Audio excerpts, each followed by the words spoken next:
North is the dictatorship of Kim Jong-un, where poverty is rife and freedom of speech does not exist. South Korea is a vibrant democracy, an ally of the US, a country which has lifted itself up to become one of the richest nations in the world.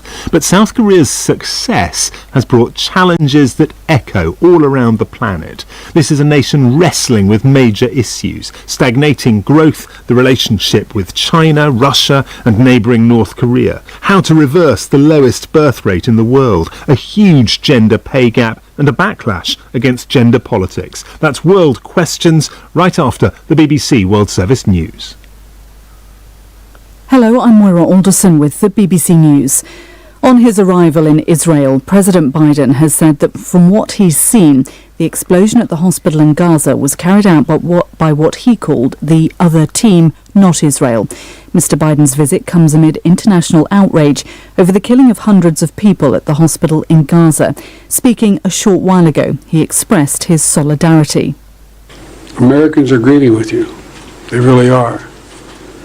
And Americans are worried. Americans are worried because we know this is not an easy field to navigate, what you have to do. The fact is that Israel, as they respond to these attacks, it seems to me that have to continue to ensure that you have what you need to defend yourselves. And we're going to make sure that occurs, as you know. And we have to also bear in mind that Hamas does not represent all the Palestinian people and has brought them only suffering. An Israeli army spokesman has again denied that Israel was responsible for the hospital blast, which he ascribed to a misfiring Palestinian rocket. Rear Admiral Daniel Hagari insisted that the physical evidence supported his assertion. Here's our diplomatic correspondent, Paul Adams. They are saying that this was caused by a rocket fired from nearby, which would still have had most of its fuel on board, and that rocket misfired, landed right next to the hospital, triggering that fireball. The other thing they're saying is that Hamas knew perfectly well last night that this was a rocket fired by Palestinian Islamic Jihad, but they chose to blame Israel anyway and inflate the casualty figures in an attempt to galvanize opinion. Hamas remains adamant that an Israeli airstrike was to blame. There have been calls from world leaders for an urgent and thorough investigation. In other news, President Xi Jinping has used a meeting of governments supporting China's Belt and Road Global Infrastructure Project to oppose the concept of economic decoupling and support his key ally, Vladimir Putin. He told the gathering that China opposed unilateral sanctions and would not engage in what he called ideological confrontation and geopolitical games. Stephen McDonnell reports. With Vladimir Putin in the audience, Xi Jinping said his country opposed unilateral sanctions and economic coercion. Inside the Great Hall of the People, China's leader characterised his Belt and Road initiative as the opposite of this. He said his global transport infrastructure push had moved from blueprints to real projects to boost the world's flow of goods. For Russia's leader, overseas trips have been few and far between after an international arrest warrant was placed on him. He's accused of illegally deporting children from Ukraine.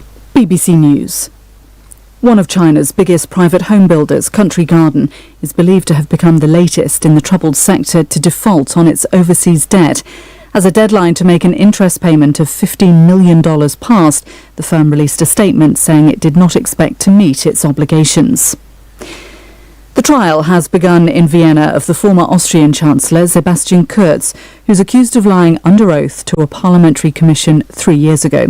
He was head of government at the time, and the commission was investigating corruption allegations. Mr. Kurz says the accusations are false. Bethany Bell reports from Vienna. Mr. Kurz, who used to lead Austria's Conservative People's Party, has been charged with giving false testimony to a parliamentary committee which was investigating allegations of corruption. He's accused of having downplayed his influence in appointing the head of a state-run company. He denies the charges. Mr. Kurz was once hailed as a rising star among European conservatives, but he left office in 2021 after prosecutors placed him and several others under investigation on suspicion of corruption and bribery. Pakistan International Airlines has cancelled dozens of flights amid a severe cash crunch.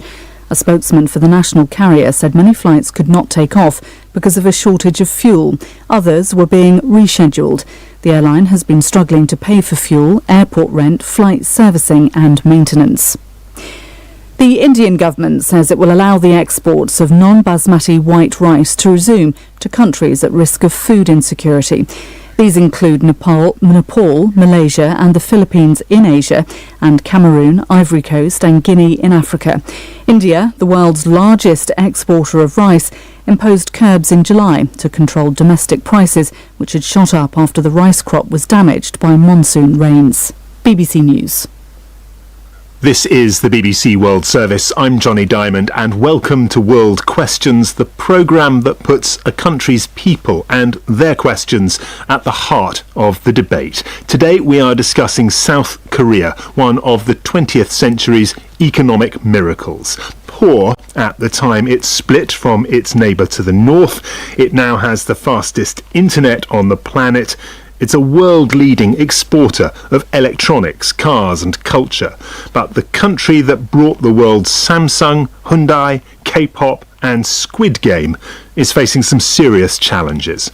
Tensions in its neighbourhood are growing, and as North Korea's missile tests continue, a visit by Kim Jong-un to Russia has got people worried, and there's already a lot on their plate. South Korea's teachers have been striking over bullying from parents. The country's birth rate has plummeted, and a campaign for women's rights has provoked a backlash from some young Korean men. With me to explore some of these issues is our panel. Kyung-Hwa Kang was Foreign Minister in the last Democratic Party government, now in opposition. She is Distinguished Professor at Yonsei University.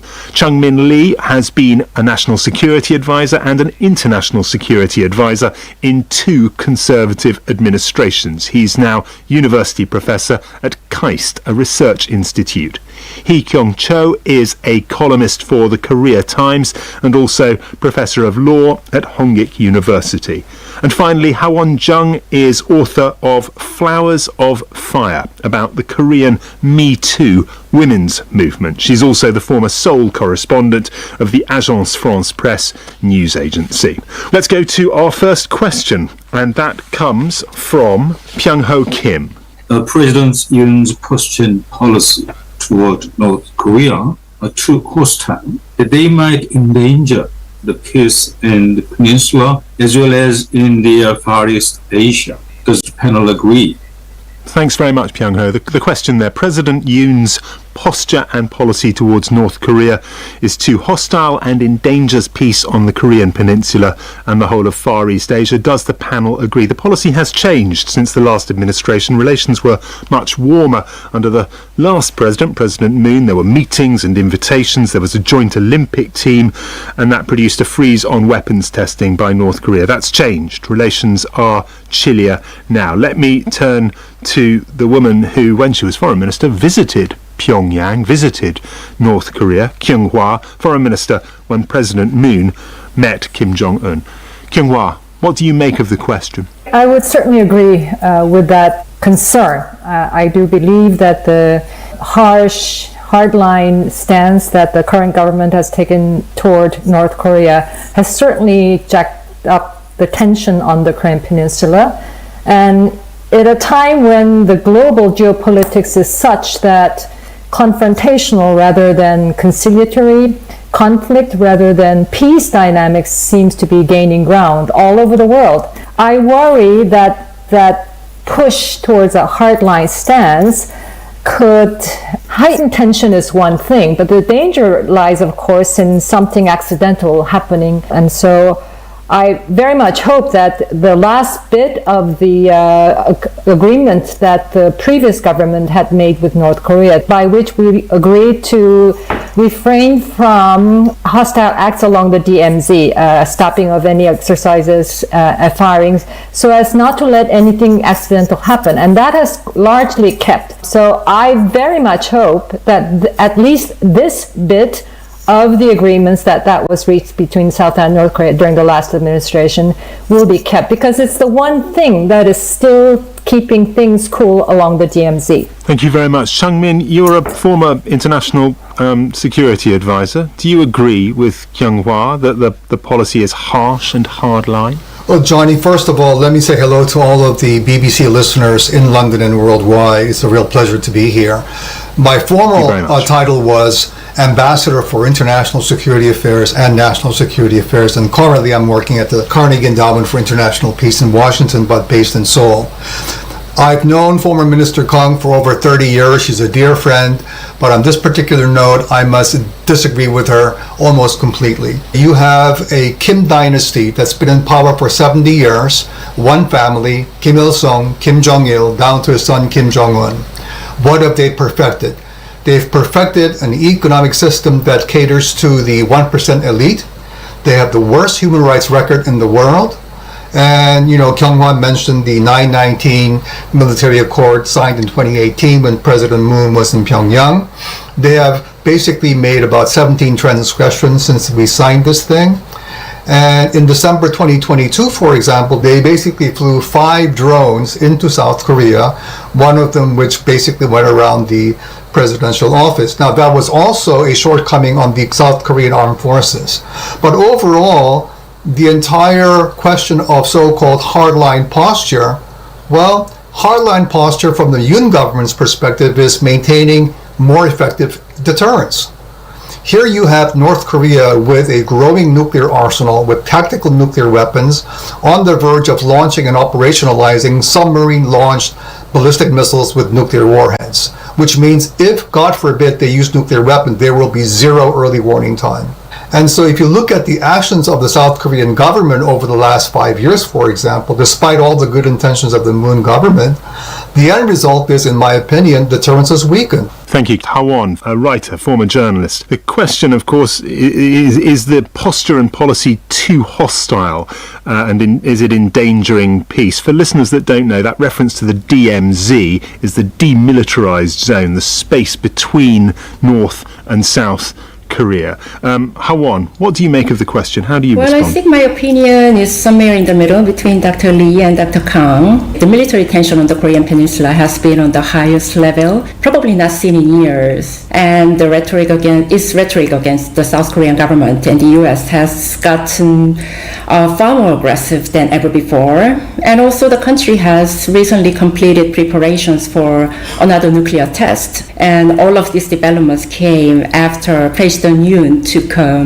very hardline stance against the North and repeatedly used this very hawkish rhetoric against Pyongyang, like his repeated vow to use military pressure to curb the North's nuclear weapons. But I do think that this growing tension on the peninsula and the wider East Asia is not simply a byproduct of Yoon's hardline policy. I think it has more to do with this great shift in global geopolitics due to the war in Ukraine and also growing rivalry between China and the US. So now the East Asia is really reverting back to its post-Cold War alignment, as Russia and China are getting really cozy with North Korea, and South Korea and Japan are really moving closer to the US like never before. Thank you, Hwan. Thank you. Hee Kang, columnist for the Korea Times. The question about the policy, is it too hostile? Does it endanger peace?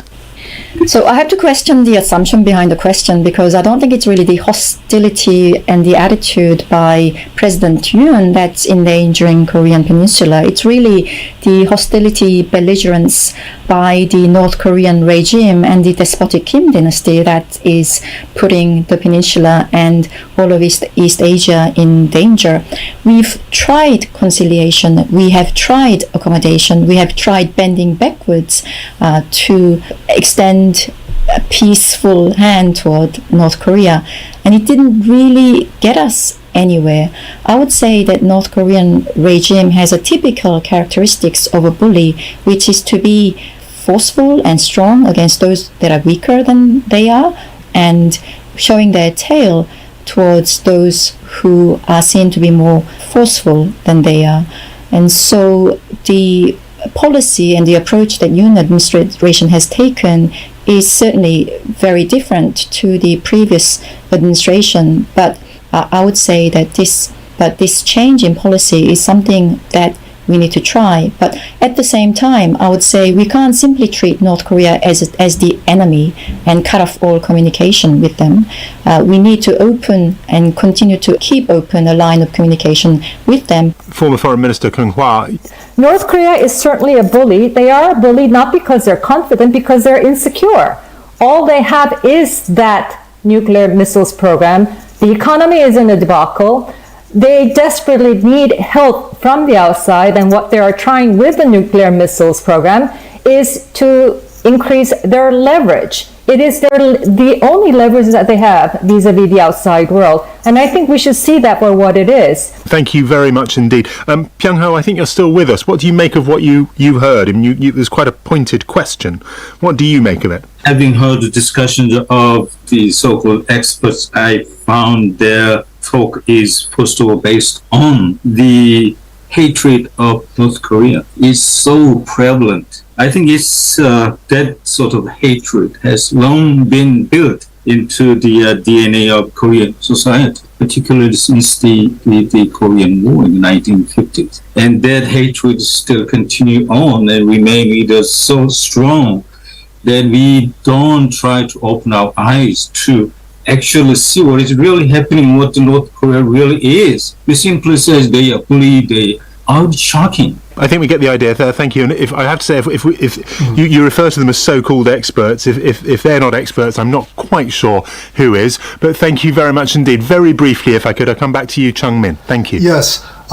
With all due respect to Mr. Kim Pyung-ho, the reason why I characterize North Korea in that fashion is because this is, as I said, the most inhumane regime on the planet. South Korean democratic activists will basically make issue of any democratic issue here in South Korea or violation of human rights, but they are totally speechless on the entire violation of human rights in North Korea.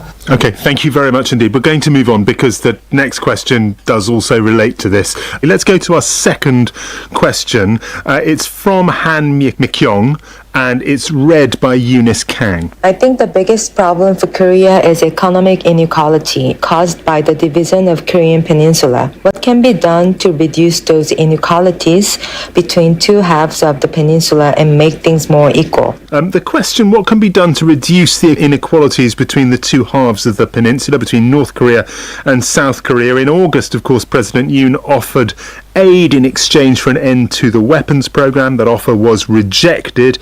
Previously, there was a joint economic zone that has now closed. Let me start with you, Hwan, writer and former journalist. What can be done to end the inequalities between North and South? Well, I think this might be an unusual opinion, but I think if we like to talk about any changes within North Korean society, then maybe we should pay more attention to the role of ordinary women in the country. Because, women in many ways have been the driving force of a lot of economic and social changes that have been unfolding in and around North Korea for the past 2 decades or so. Like, for instance, North Korea has gone through these enormous changes economically and socially, especially after its socialist economic system collapsed in the late 1990s. And since then, really, women are the ones who have led the country's shift to the market economy, while men were still bound to serve in the state-assigned jobs in the state-led economic system. So women were the ones who largely ran private street markets that have cropped up all across the country since then, and have now become a key part of the country's economic system. And women are the ones who most actively embraced a lot of and consumed a lot of foreign culture imported from across the border. So although North Korea is a very repressive, highly patriarchal society under this oppressive regime that has little tolerance for social or political dissent, I think many women are challenging the traditional ways of life in North Korea in their own ways, whether it's gender relations at home or whether there's growing influence in their market economy. So I think an international community perhaps should pay more attention to their roles in North Korean society and try to elevate or engage them or promote the voices of these ordinary women in any way possible. Okay, thank you very much indeed.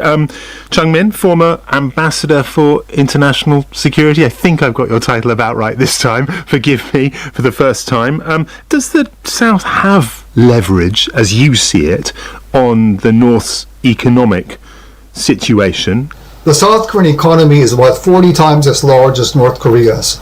And so the only reason why North Korea is such an economic basket case is because they refuse to reform like China or Vietnam. Why don't they? Because the moment you open up North Korea to economic reforms, more information, having an open internet, for example, allowing people to travel, more educational opportunities, then what happens? The people in North Korea sees what the regime is about. They compare and contrast with the outside world. Almost every single North Korean has watched a South Korean movie or drama.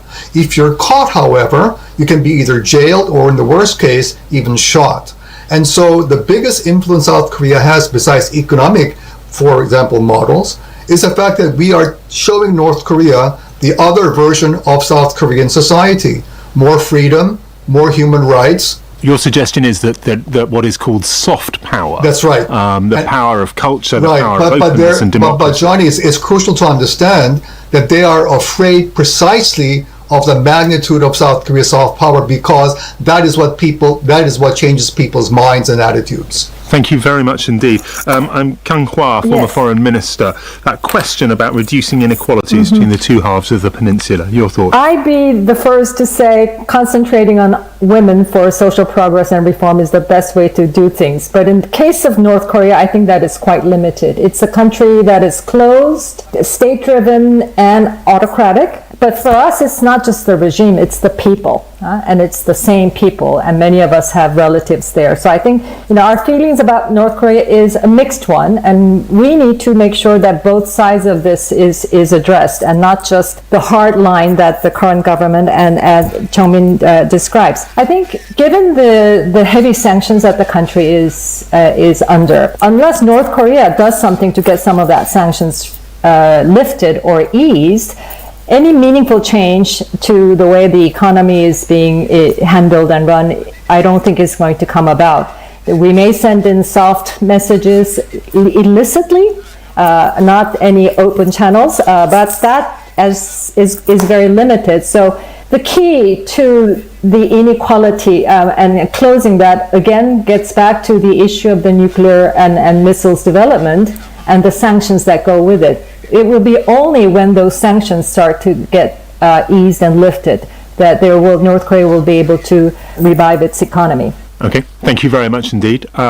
Hee Kyung, that question, reducing inequalities between the two halves of the peninsula. What do you think?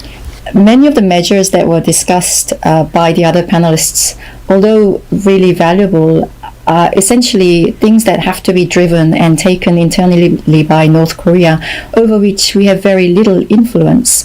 But there are, I believe, certain things that we can do in South Korea, and one of those things is to try to normalize our relations with North Korea as much as possible, to the extent that we can. And one of the first things is to recognize or end the fiction of treating North Korea as part of South Korea and treat it as an independent state, which it is. I mean, we may need to amend our constitution to get that legally recognized, but under the current situation, we cannot even provide ODA to North Korea, for example, through the normal channels. Overseas development assistance. Overseas development assistance. Yeah. It would be, people talk about exercising soft power and influencing and providing aid, but if I as an individual even try to contact a North Korean in North Korea, that is a criminal offense. So one of the first things that we should do really is to, amend the laws that put obstacles in normalizing our relations with North Korea. And in this instance, I think we have a lot to learn from West Germany's Ostpolitik towards East Germany. Okay, thank you very much. Let's go to our third question. It comes from Jung-Koo Park, and it has been voiced up by our BBC bureau in the South Korean capital, Seoul. What is our national interest regarding the Ukraine war? Should the Republic of Korea allow itself to be dragged into the war by USA? I do not agree with the current Indian-Pacific strategy of NATO and USA because it only makes world unsafe and is creating a new Cold War. Please evaluate our government's foreign policy and strategy with regards to the war in Ukraine. That question from Jung Kyu Park. And please evaluate our present government's foreign policy and strategy with regards to the war in Ukraine. In August, South Korea gave aid of $384 million, or pledged it. That is non-lethal aid. That is up 8 times on the figure from last year, and there is a lot of talk of pressure from the United States to provide military aid, lethal aid, that is. Let me turn first to the former Foreign Minister Kung Hwa. Well, I think being on Ukraine's side in this war is the right one. Now 20 months and who knows when it's going to end, but I think it's the right thing. Just a matter of fundamental principle. You do not attack your neighbor and you only use military force when you yourself is attacked, which is what Ukraine is doing. And I think Korea has taken the right approach in this. But we need to be prudent about how much involved can we get directly in the activities of the war. For example, by providing lethal weapon. I think we can provide humanitarian assistance. I think we can actively participate in the reconstruction assistance as Ukraine tries to rebuild from the war's destruction. But we should really be cautious about providing weapons. I know there's already talk as if it's a done deal, a known secret that a lot of Korean-made shells are making their way to Ukraine. It probably is. But it's one thing to do it discreetly and another thing to do it as an official policy. We don't want to be part of the fuel that further extends the war. Furthermore, we have relations with Russia, which is very difficult because we are part of the Western sanctions.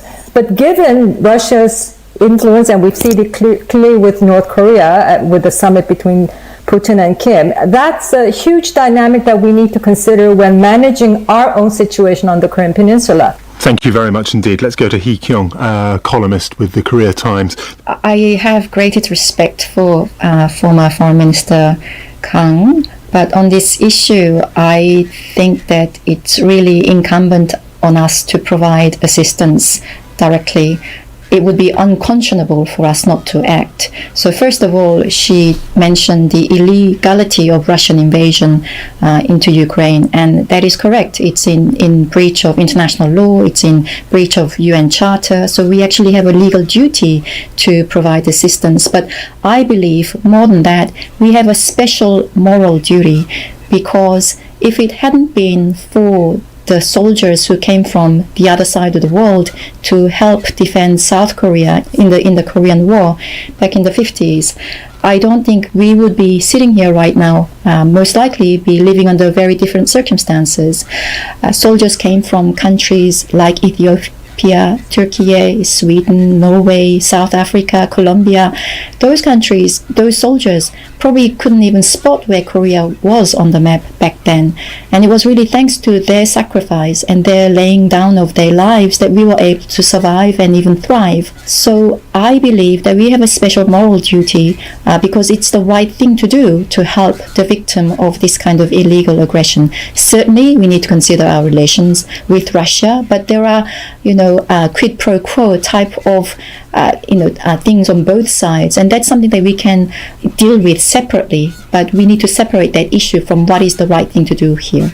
Okay, let's pause for the news there. We'll be back with our South Korea panel and our questioners for more BBC World questions very soon. This is the BBC World Service, where Mike Wooldridge is presenting a new series, Africa's Urban Future. By the end of the century, it's predicted that 3.9 billion people could be living in Africa. Most of this staggering demographic growth will take place in Africa's cities. The influx of people looking for better life continues to come into urban areas. Episode 3 of the series focuses on two of South Africa's biggest cities, Johannesburg and Cape Town. Our federal grant allows us to build in the region of 2,000 fully subsidized free homes per year. But our waiting list in Cape Town is 600,000 people long. You just need to do the sums. I'll be finding out how the cities might cope with the fastest urbanization in human history. Africa's Urban Future. Tuesday at 8:30 and 19 GMT.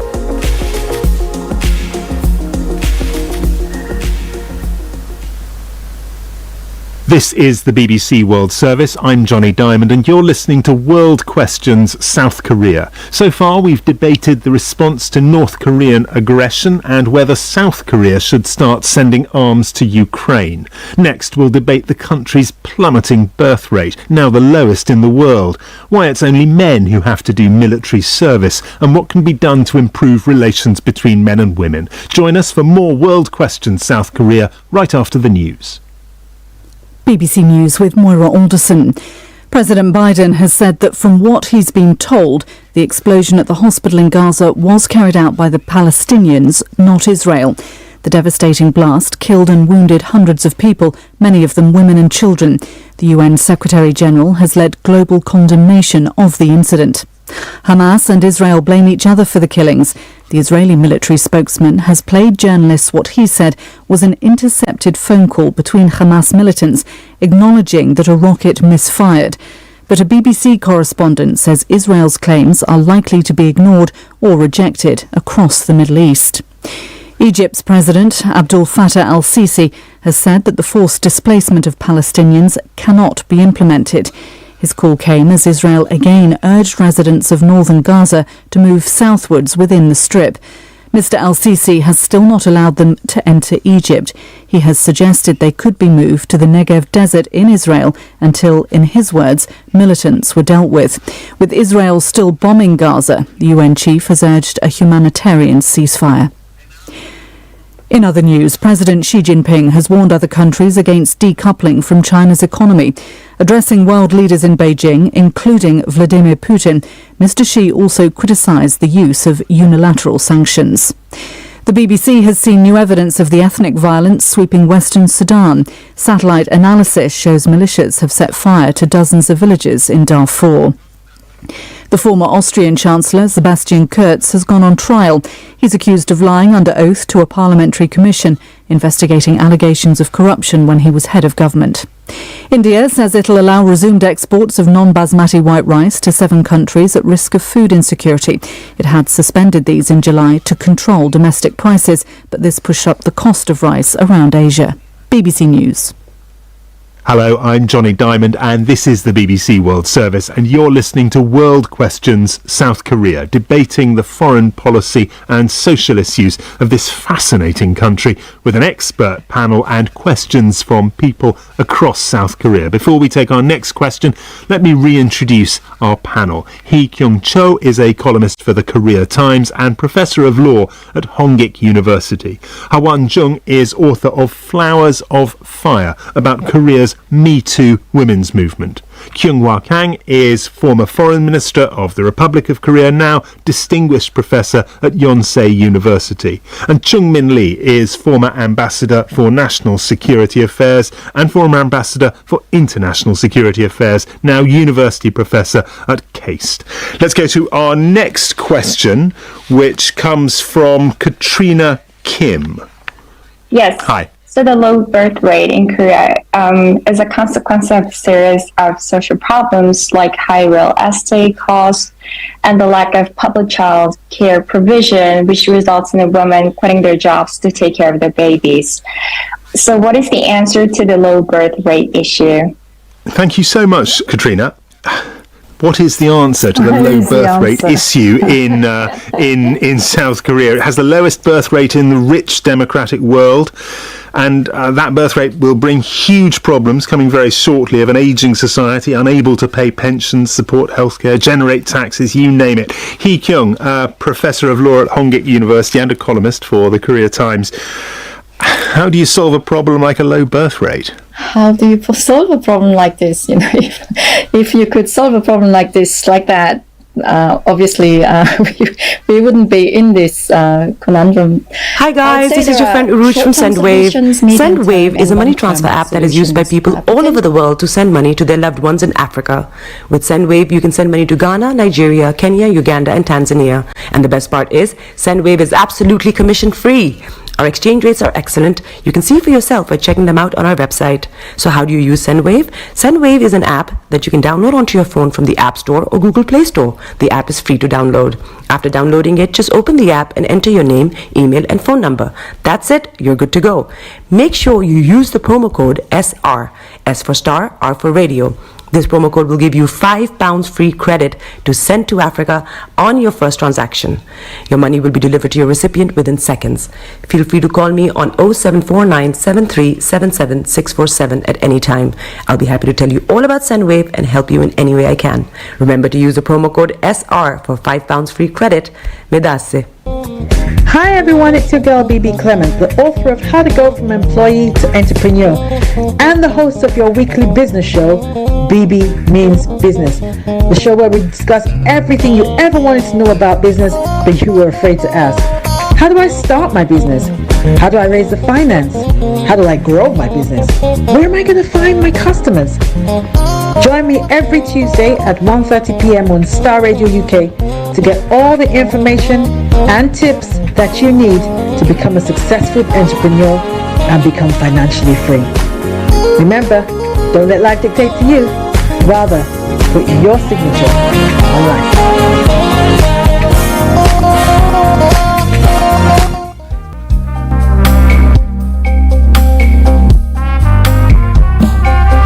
Are you looking for the fastest, reliable, and trustworthy door-to-door shipment company? Well, look no further. When was the last time your family received a shipment back in Ghana on time and in time? You are not sure? Well, Lamb Shippers, we pride ourselves with being the fastest, reliable, and trustworthy shippers you can use. You are assured of a prompt pickup anywhere in the UK by our personnel. They also make sure your items are well packaged to get to its destination in time. When it comes to door-to-door shipment, look no further. Well, Lamb Shippers, contact us on 07939009321 or 07498911820. Or you can visit our website www.welllamp.co.uk. You can also drop us a mail, info@welllamp@gmail.com. Well Lamp Shippers, fast, reliable, and trustworthy.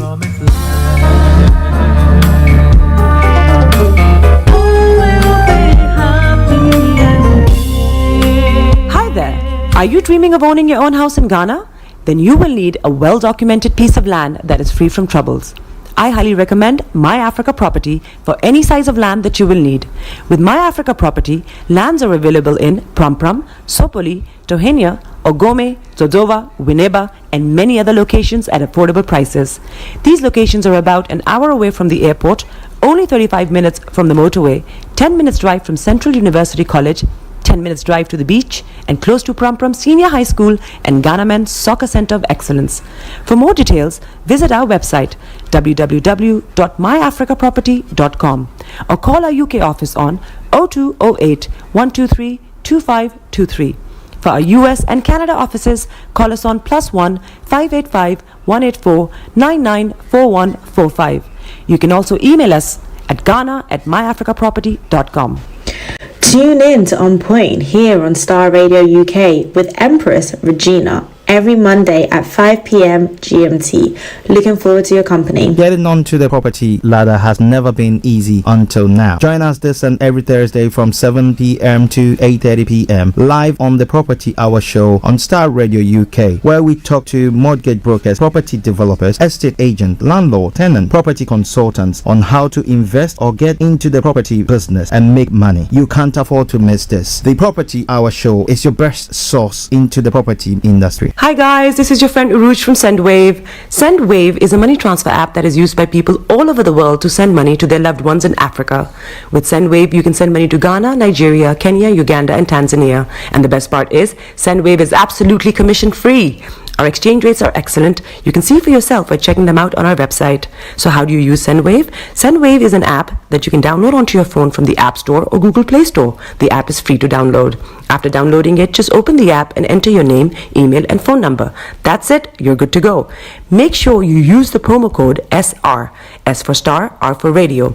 This promo code will give you £5 free credit to send to Africa on your first transaction. Your money will be delivered to your recipient within seconds.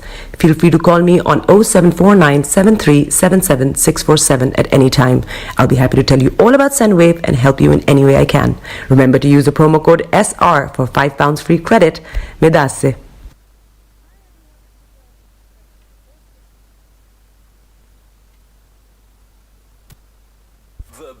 Radio show. The best radio show. Broadcasting worldwide, online 24/7. Around the world. In your car. At work. At home. On your smartphone. This is Starr Radio UK. Are you ready to turn it up? 10, 9, 8, 7, 6, 5, 4, 3, 2, 1. Smile, though your heart is aching. Smile even though it's breaking. When there are clouds in the sky, you get by. If you smile through your fear and sorrow, smile and maybe tomorrow you find that life is still worthwhile if you just smile. Hey, this is Archie and you are listening to Starr Radio UK and The Morning Show.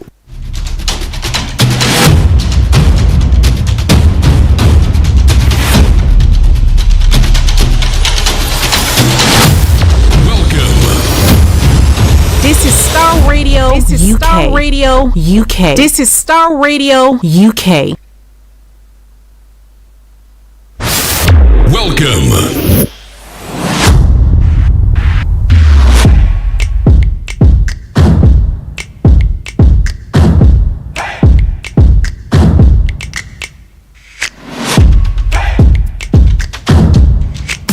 Broadcasting worldwide. This is Starr Radio UK. Enlighten your day with Starr Radio.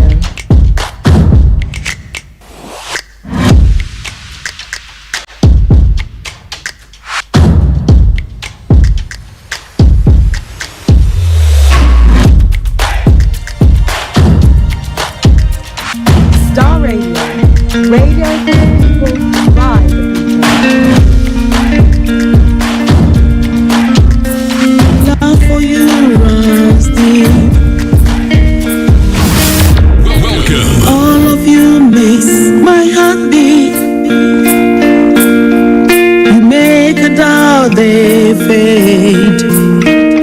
Jesus, and that's what makes you great. You hold the world in your hands. The hand that made me who I am.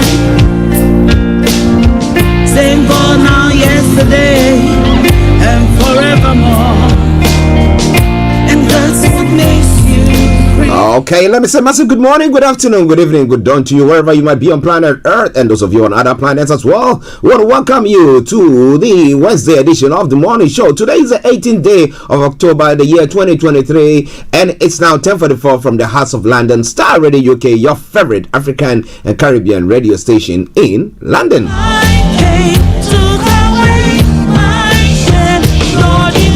Let me say good morning to my team this morning, Mr. Olayomi, Koiki, my able producer, Mr. Francis Guy, and all the production team. And a special good morning goes to the one and only Felix, all the way in Aberdeen, Kojudi, Frank, Mr. Kofi Ali Abdul Yakin. To Bishop Adesina, massive good morning to you. Anthony Dedeji, good morning. Aziz, good morning. Shamsuddin, I hope you are doing very well. Tassino, all the way in Moscow, I salute you, man. All of you makes. And let me say a special good morning to You make. Pastor Momo and Pastor G, the men of God. I salute each and every one of you there. All of you makes my heart beat. But well, this is a Wednesday edition of the morning show, and you know, the fourth position will start press with time. Jesus. But let me tell you what's going to happen today. You great. I'm going to bring you the quote for the day, the weather forecast will follow suit, then the travel update as well. We'll move on from there to have a look at some of the stories making the rounds across the globe. It's known as Global Trotting. Then after that, we'll look at some of the details of the stories making the rounds in Nigeria. Hopefully, if Yomi is free from their domestic chore, let me put it that way. And I tell you, we are family men, so yes, well, from the domestic chore, then I'll be bringing him live to bring you those updates. Then we will continue from thence to look at some of the stories making the rounds in other parts of the world. The lines will be opened exactly at 12 o'clock. Okay, my apologies. The lines will be open at 11:30, and then at 12 o'clock, I will take you to the House of Parliament for the Prime Minister's question time. My apologies there. I seem to be a bit exhausted. My producer was laughing at me, you know. But you know what happened? I took his glasses. I took his phone, I took his glasses. I thought that was mine. Meanwhile, I had mine in my pocket, you know. Well. Share the broadcast with your friends and loved ones and invite them to like our pages as well. Starr Radio UK. Let's kick off. Let me bring you the quote for the day. What does the quote for the day says? Your results in life reveal your input. Your result in life reveals your input. Jesus. Starr Radio UK. Makes you great. Now the weather seemed to be a bit better than it's been. I don't know when I say better, I don't know what I really mean there though. But some like the cold weather, not too cold. Some like the warm weather. Some like the hot. So whichever. So to me, and that's what makes you great. For London and the south of England, this is how the weather is going to be for you. This afternoon will become increasingly cloudy and wet as spells of rain moving from the south, becoming heavy and persistent later in the day. There are stronger southeasterly winds that will develop as well.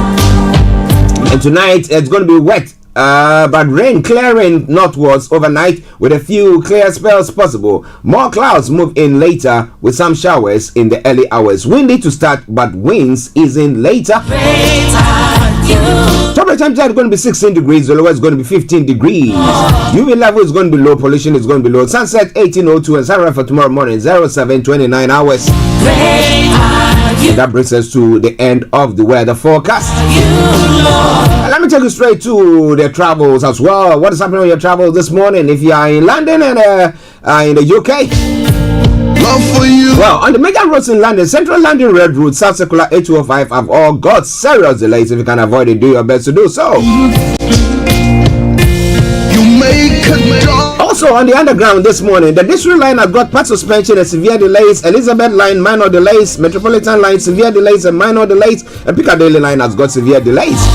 That aside, all the others are running good service. DLR, London Tramlink and London Overground good service there. And that takes us straight to the River Bus. The River Bus this morning, the Woolwich area has still got reduced service. That aside, all the others are running a good service there. And as I've been announcing throughout the week, the London cable car is having major planned works being done. So it's not running, or you have to check before you embark on that route. And that brings us straight to the final segment of the travel update, and that is the National Rail. So on the National Rail this morning, Avanti West Coast Across Country, First Transparent Express, Great Western Railway, London North Eastern Railway, Lumo, Northern Rail, Scott Rail have all got minor or special services. So please check before you embark on your journey. But on that note, let me say good morning, good afternoon, good evening, good dawn to you wherever you might be on planet Earth. Enjoy your coming for today. But you know what? Continue to keep those eyes where? On the roads. Cry out your name, I worship.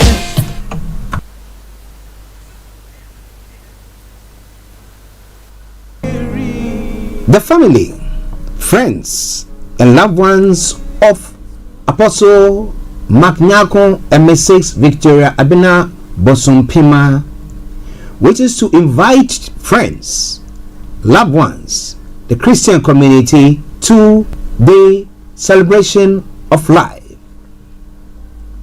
This will take place on the 10th of November 2023. Church service will be held at the Elim Pentecostal Church, West Croydon, Stanley Road.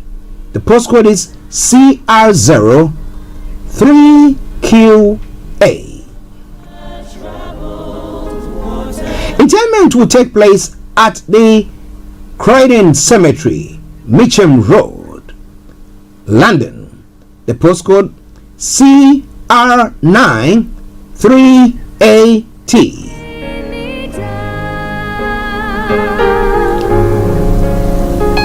A reception will follow, and that is from 3 p.m.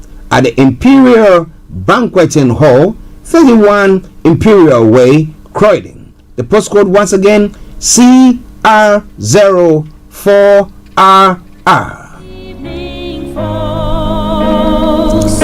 It will be followed on Sunday, the 12th of November 2023, 11 a.m. with Thanksgiving service at the Numa Christian Center at 87 Beddington Lane, Croydon, CR04TD.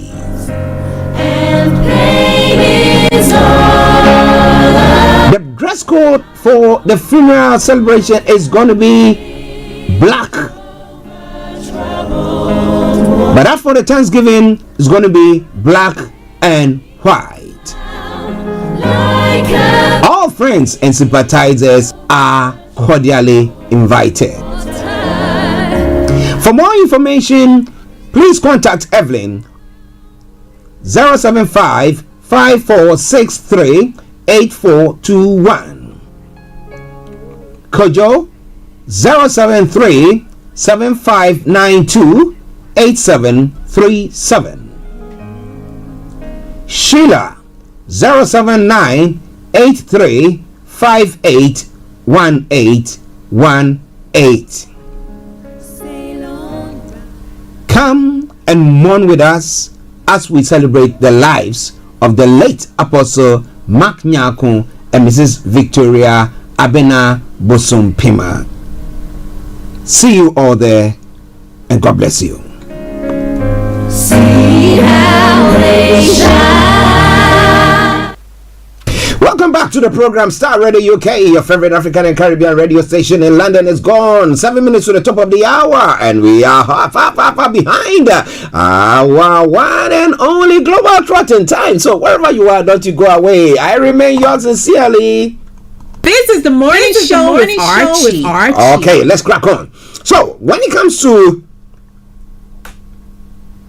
some of the stories that is making the rounds this morning, first of all, from Nigeria, APC challenges Lawal to show proof how Peter Obi won presidential poll, and then hoodlums kill Bono lawmaker's daughter in Maiduguri. The Zulum moving railway coaches from Bono suspicious unfair. Okay, we'll be telling you more about that as well. Why is it suspicious and what makes it unfair as well? And then moving on straight to some of the other stories. Now, Nigeria Police Force uncover illegal gun manufacturing factory in Lekki area of Lagos. Boy, all right then. And then Senator Ndume storms out of plenary after clash with Akpabio. And then some more stories coming your way from Nigeria.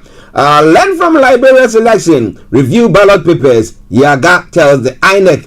And cervical cancer. NAFDAC approved single dose of Gardasil vaccine for treatment. And Labour Party asks members to reject 130 million vehicles for lawmakers.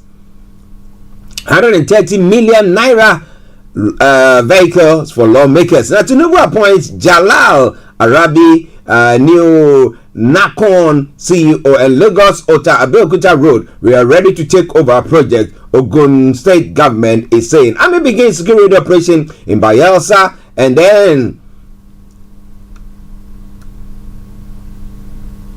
Tinubu assures investors of support to grow develop mining sector. And women empowerment, federal government maps out plans for mechanized farming, provision of seedlings. Insecurity, army begins exercises, still waters against pipeline vandals in Bayelsa State. So those are some of the stories making the rounds. We're going to be bringing you all that in a moment. But moving on straight, in some other stories, murder of tourists in Uganda, London recommends avoiding national park. There have been some murder of tourists in Uganda. We'll be telling you more about that. Fraudsters use AI to impersonate African Union Chief Musa Faki.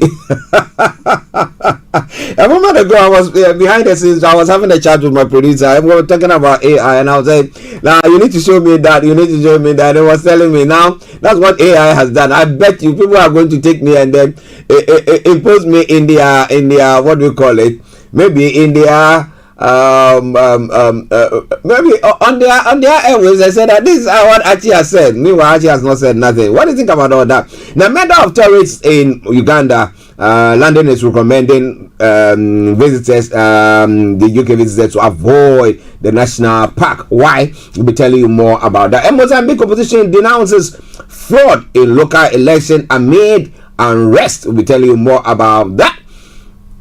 And then Liberia Election Commission finalizing results of last Tuesday's polls there as well. Algeria Foreign Minister expresses full solidarity with the Palestinians. And Lesotho Prime Minister faces uncertainty amid what? We're going to be telling you more about that. A legal challenge to dethrone South Africa's Zulu's king heads. Okay, so well, we live in a time where there are kings and there are kings and there are kings. What about that? Okay, now let's move on straight to some other stories as well, since we are already pressed with time. Now, not every leader is a thief.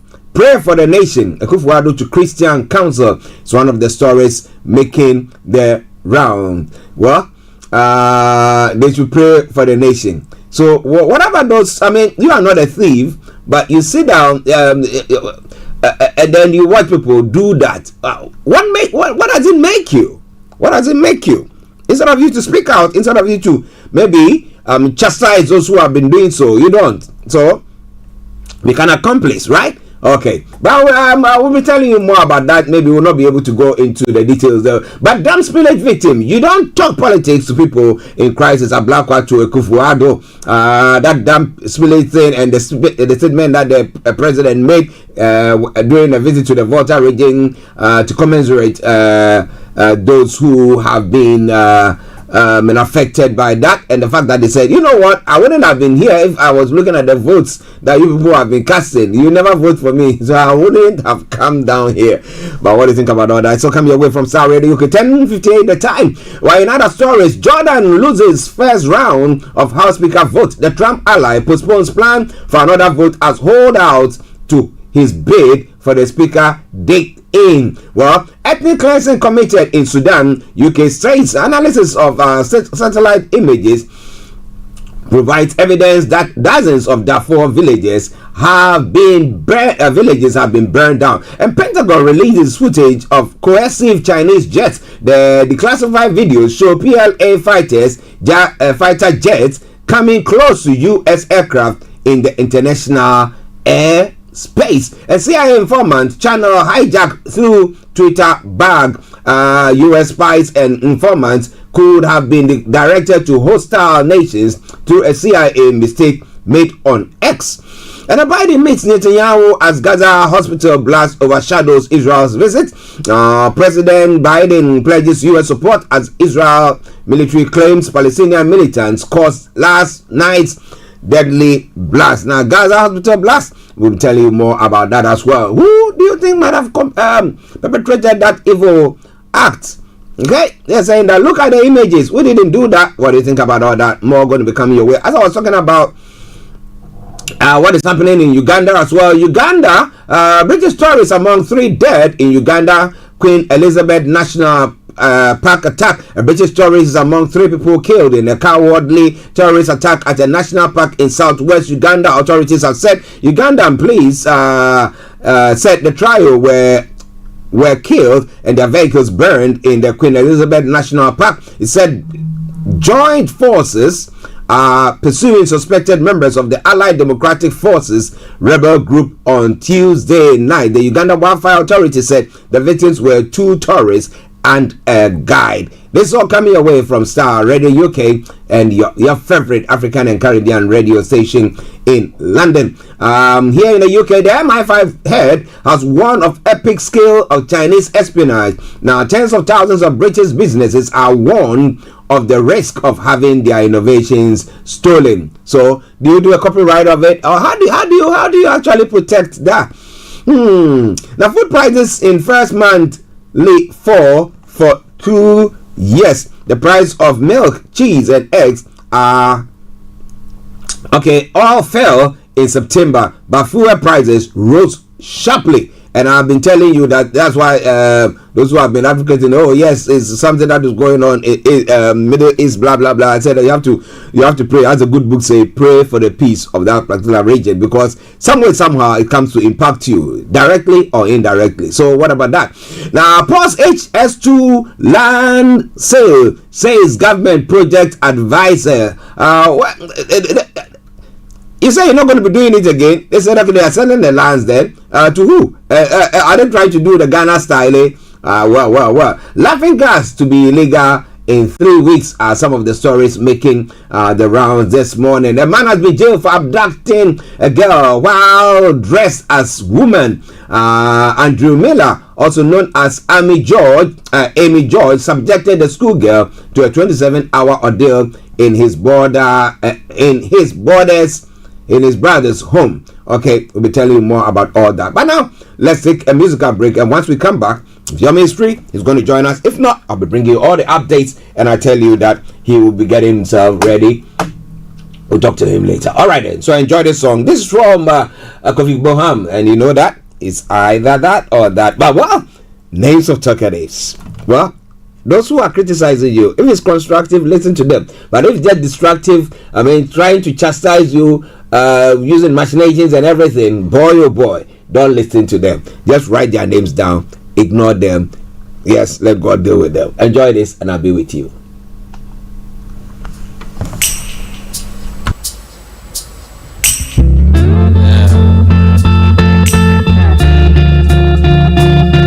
It's like my favorite song on this album, y'all.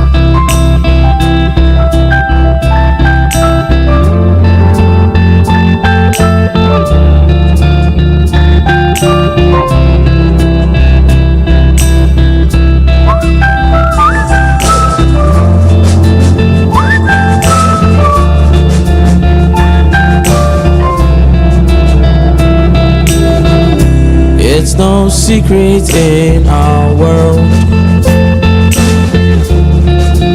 people like to talk the things they know and the ones they don't. They will spread lies and rumors just to be known.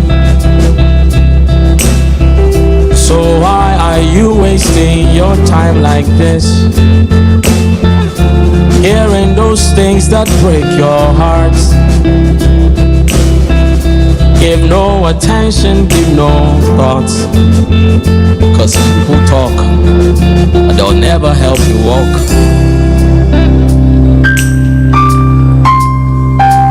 So whenever they speak, look up and you will see a broken pencil and a sheet, and tell them,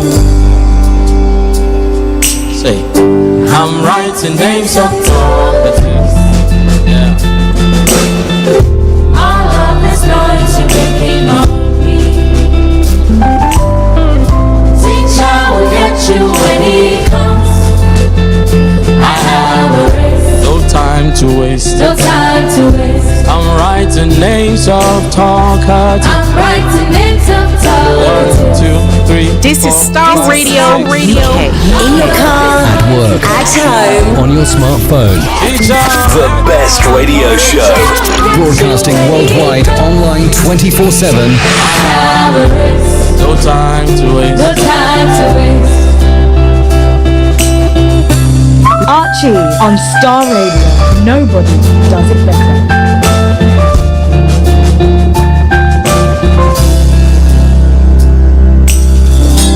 There are many voices in this life, and to be honest, many are not nice.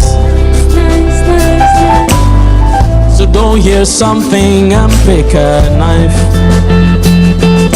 What's the most Are you ready to turn it up? Nothing but lies. Teacher said be careful how you hear, 'cause there are talkatives here, they're everywhere. So silence the voices in your head and give no attention to your fears. I'm writing names of talkatives. All of this noise you're making on me. Okay, writing names of talkatives. All of this noise that you're making on me, teacher will get you when he comes. Okay, but for now, let's move on. Let's move on because we are already pressed with time. As I did say earlier on, it is Star Radio UK. Don't you worry, at the tail end of the program, I'm going to be bringing you that before I take you to the House of Parliament, or maybe after that. What do you think about all that? It's coming your way from Star Radio UK, your favorite African and Caribbean radio station in London. All right then, so going on straight to Nigeria to look at some of the stories making the rounds there. The first one, APC challenged the world to show proof how Peter Obi won presidential election. The ruling All Progressive Congress, APC, has challenged the former secretary to the government of the Federation, Engineer Babashir Lawal, to show proof that the presidential candidate of the Labour Party won the 2023 presidential election poll. APC's National Publicity Secretary, Mr. Felix Moka, urged Lawal to concentrate on managing his farm and stop constituting himself into a needless distraction unbefitting of his age and status. Now, the party noted former Secretary to the government of the Federation, Babashir Lawal, emerged from his hibernation slinging incoherent expressions on the person of the President of the Federal Republic of Nigeria, Bola Ahmed Tinubu, and the exalted office he occupies.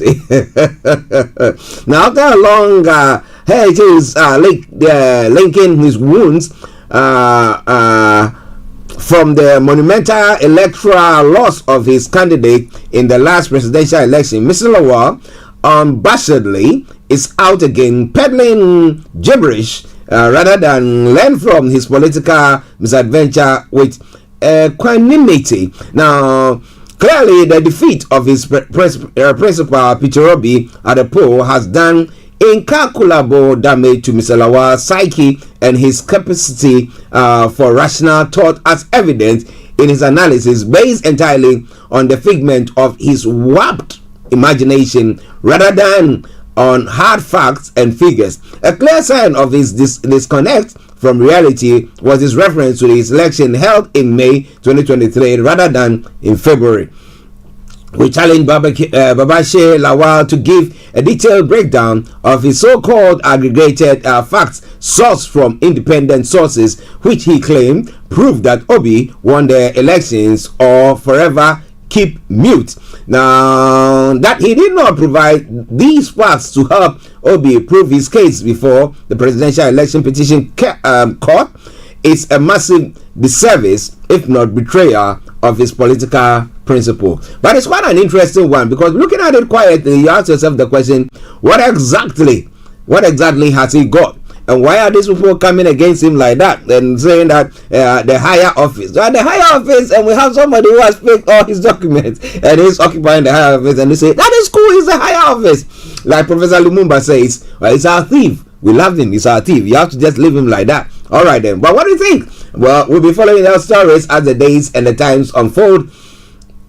because we know just a matter of time we have the Supreme Court also coming out with their ruling there with every other evidence that have been handed to them as well. I don't know how that's going to be panning out. But hoodlums kill Bono lawmaker's daughter in Madugri is a story. Mrs. Ama Bua, the daughter of a member of Bono State House of Assembly, Bukar Abacha, was reportedly strangulated to death by unknown persons in the Jidan Dambre area of Madugri, the state capital. The incident, which caused the stagnation of activities in the area, attracted a large crowd of residents who thronged the scene to catch a glimpse of what happened to the daughter of the lawmaker representing Ngala local government area of the state.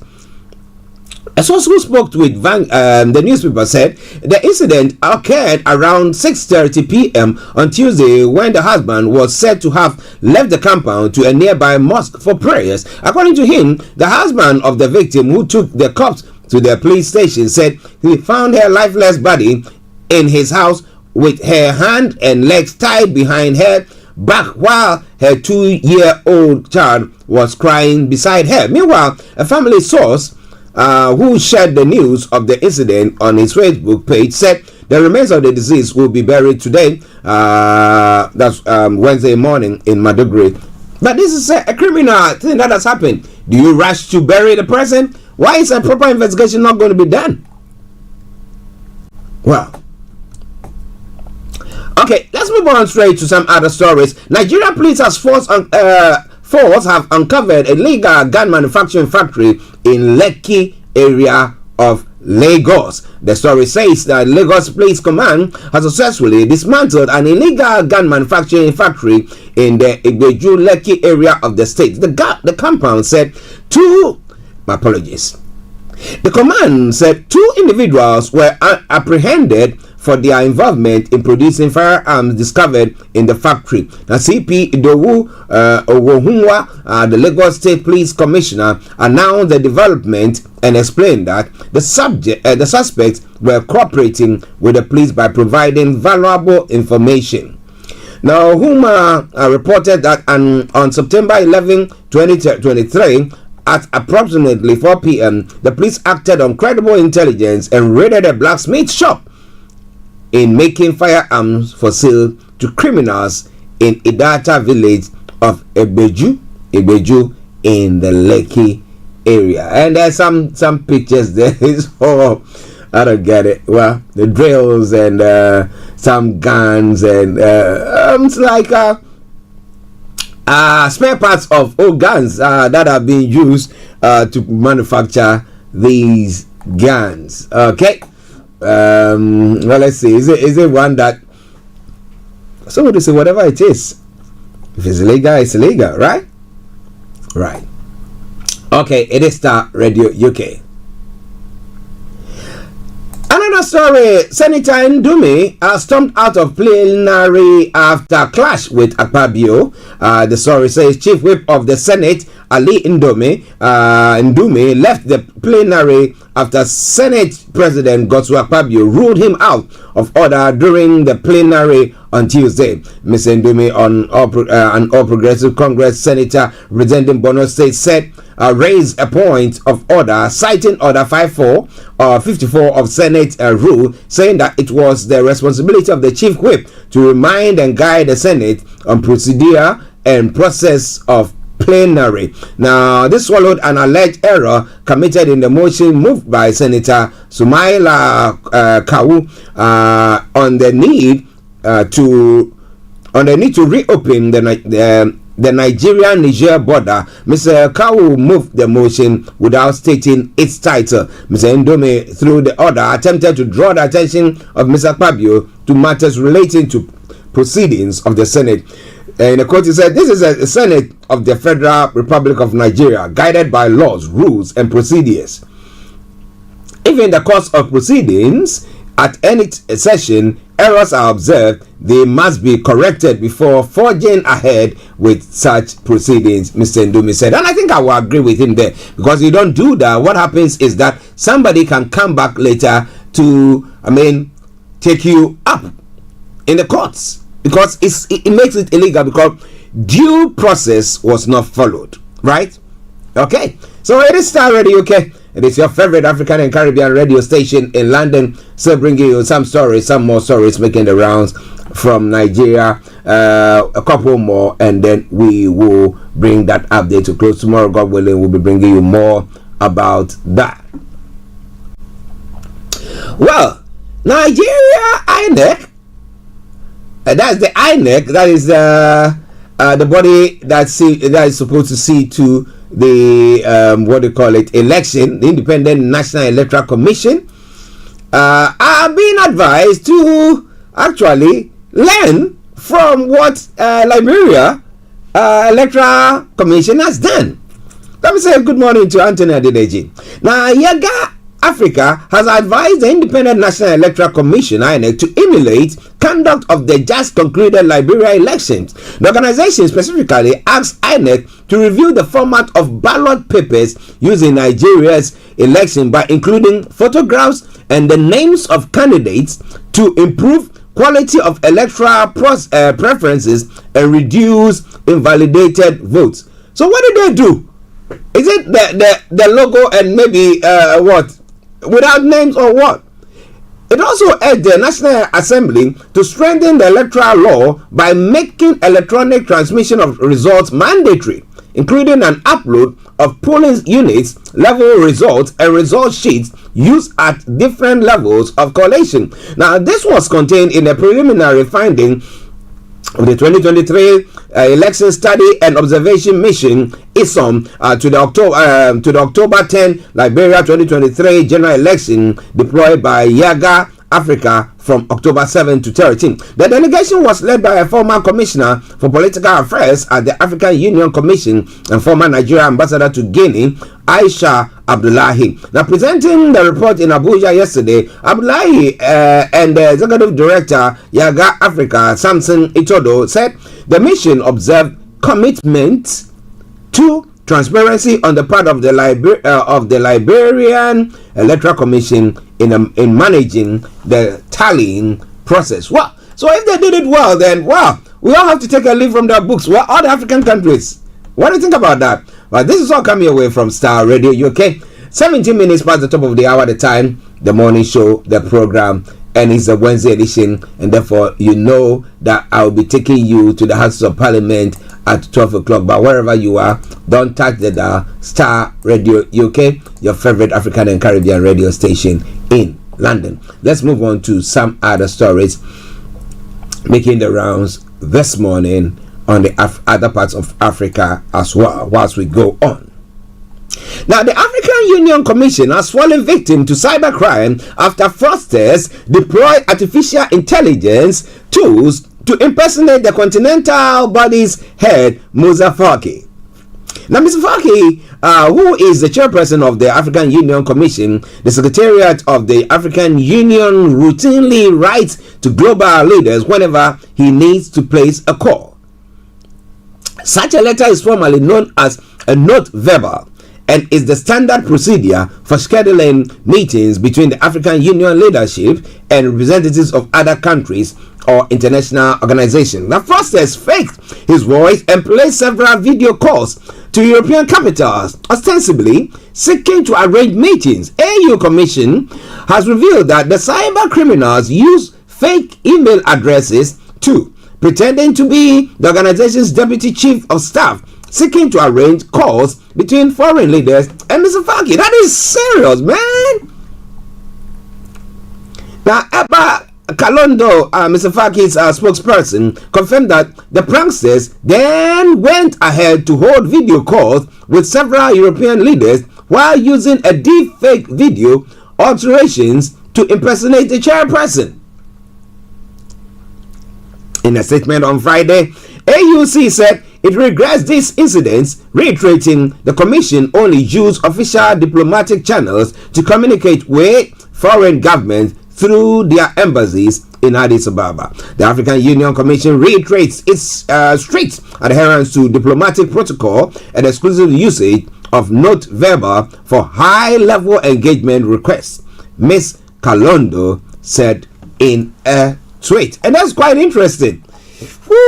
Using AI, and that is what artificial intelligence, that's what it's doing. Oh man, oh man, oh man, oh man. Boy. All right then. Let's move on to some other stories making the round.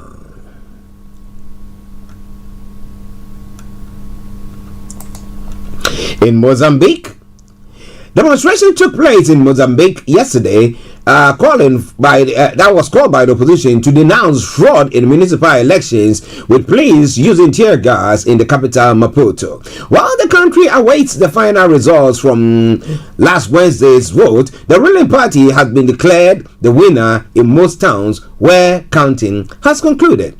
But that has been contested by the main opposition party, Renamo, which is claiming victory in Maputo in particular. We once again call on all Mozambicans to take part in a general demonstration to repudiate electoral fraud. Renamo's president Osufo Mumadi told a crowd in Maputo. This is the beginning of the revolution in Mozambique. Some 48 million Mozambicans were registered to vote for their local leaders in 65 municipalities in the southern African country. As well as in the capital, demonstrations were reported in Churi and Montepius in the northeast and Nampula in the north. The ruling party, Frelimo and Renamo, fought a brutal civil war from 1977 to 1992, devastating the economy and leaving almost 1 million people dead. I didn't know that their population, if you look at the age of those who have registered to vote, 48 million. Boy, that's a lot. What is the total population then? Gee. All right then. Okay. What is AI? AI, tell me, what is the population of Mozambique? I think it's going to be telling me pretty soon. Well, listen, this is Starr Radio, okay? This is your favorite African and Caribbean radio station in London. One more, and then we take a break, and then we'll take you to other parts of Africa as well to look at some of the stories making the rounds there. Algeria's foreign minister Ahmed Attaf on Tuesday called on the international community to support the Palestinians, with whom he said Algeria stood in full solidarity as the Israel-Hamas war intensifies. Speaking on the 20th session of the ministerial meeting of African and Nordic countries in Algiers, Attaf said, "Our brothers in the Gaza Strip are living in deplorable humanitarian conditions." He said, Algeria calls on the international community to take urgent action to come to the aid of the oppressed and persecuted, to put an end to his aggression and to relaunch peace process. The meeting of Africa and Nordic ministers is taking place from October 16 to 18. That's today, under the theme of strengthening dialogue based on common values. It is all coming your way from Starr Radio UK, your favorite African and Caribbean radio station in London. Now, Lesotho's Prime Minister faces uncertainty amid constitutional challenge. The Prime Minister, Sam Matekane of Lesotho, is confronting an uncertain political future as the main opposition party, the Democratic Congress, that's DC, initiates a vote of no confidence. This move is a consequence of a 2020 constitutional amendment that curtailed the powers of the executive, potentially undermining Matekane's ability to withstand the parliamentary challenge. The government has sought a legal remedy disputing the constitutional amendment that enabled the opposition to present the motion. The legal proceedings are scheduled for October 30, causing a parliamentary standstill and delaying crucial matters, including the budget.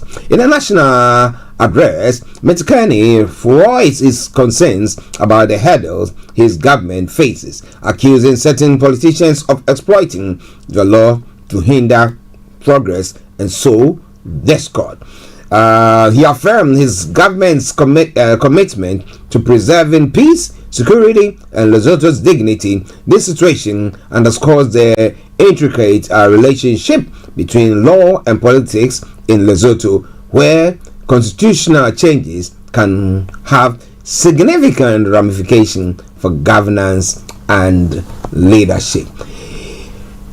11:24 the time. Are you ready to turn it up? Starr Radio UK, the station, the morning show, the program. I'm still your one and only Archie. Stay tuned. Let's take a break, and once we come back, we'll continue with the program. Stay tuned.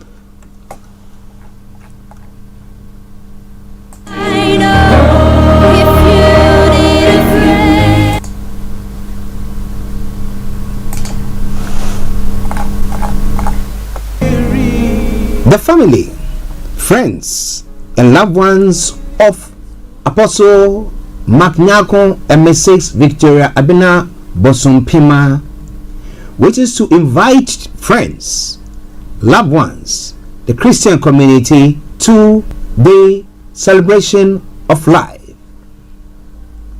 This will take place on the 10th of November 2023. Church service will be held at the Elim Pentecostal Church, West Croydon, Stanley Road. The postcode is CR03QA.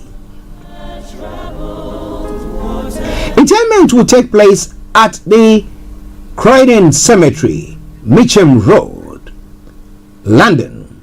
The postcode CR93AT.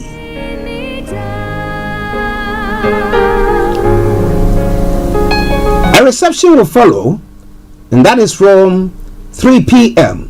at the Imperial Banqueting Hall, 31 Imperial Way, Croydon. The postcode once again CR04RR. It will be followed on Sunday, the 12th of November 2023, 11 a.m. with Thanksgiving service at the Numa Christian Center at 87 Beddington Lane, Croydon, CR04TD.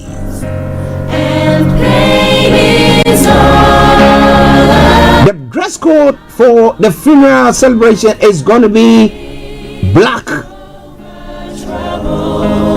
but after the Thanksgiving is going to be black and white. All friends and sympathizers are cordially invited. For more information, please contact Evelyn 075 5463 8421.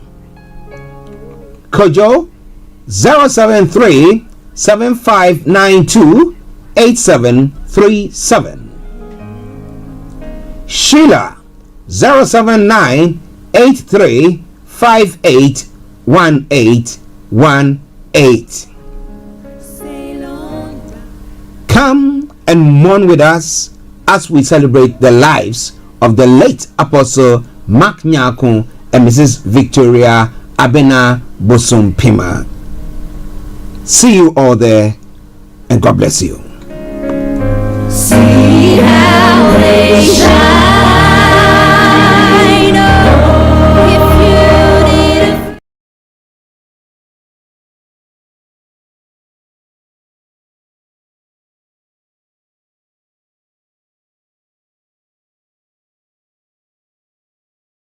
Okay, welcome back to the program. It is Starr Radio UK. It is your favorite African and Caribbean radio station in London. Archie on Starr Radio. Nobody does it better. Okay, so now let's see some of the other stories making the rounds this morning. In Ghana as well, not every leader is a thief, says the president. Pray for the nation. Akufo-Addo to Christian Council. Okay. The President Akufo-Addo has called on the Christian Council and the religious community in the country to pray for the nation. The President also asked the Council to pray for the understanding of the people, since not everybody elected as a leader is a thief. Now, according to him, this prayer is necessary so that people with that understanding will have some hope in leaders. The president made the call when the new chairman of the Christian Council, Reverend Dr. Hilliard Della Dogbe led a delegation to pay a courtesy call on him at the Jubilee House. He described the perception as unfortunate, stressing that some of them would have been better off in the private sector. President Akufo-Addo said the people should also have the hope that there are anti-corruption institutions and agencies keeping the government in check. Really? And are they allowed to work? Somebody say yes, there are anti-corruption, anti-graft institutions there and stuff like. But are they being allowed to do their work and not being impeded or some way somehow? Controlled by other people? Well, Right Reverend Dogbe on his part pledged the readiness of the Christian community to pray for God's guidance and protection for the nation. But so let me ask you a question there, a quick one before we move on to some of the other stories making the rounds. And so let's take it that you are uncorruptible, but you are surrounded by people who are so corrupt that they can't see their noses from their faces, and you don't come out with your cane lashing them. What makes you, or what does it make you? Doesn't it make you an accomplice? Well, he said there are anti-graft institutions, and therefore they are supposed to see to it. And he says, if you say somebody is corrupt, then prove it. Prove it. Okay. Let's move on to some other stories.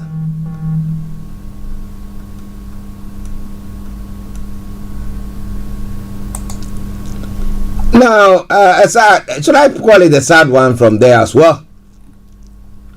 North Tongo MP Samuel Akujacha Blakwa has commended the founder and the general overseer of the United Denomination of Action Chapel of Churches Worldwide, Archbishop Nicholas Duncan Williams, and president of the Eastwood Anaba Ministry, Reverend Eastwood Anaba, for resigning from the National Cathedral's Board of Trustees.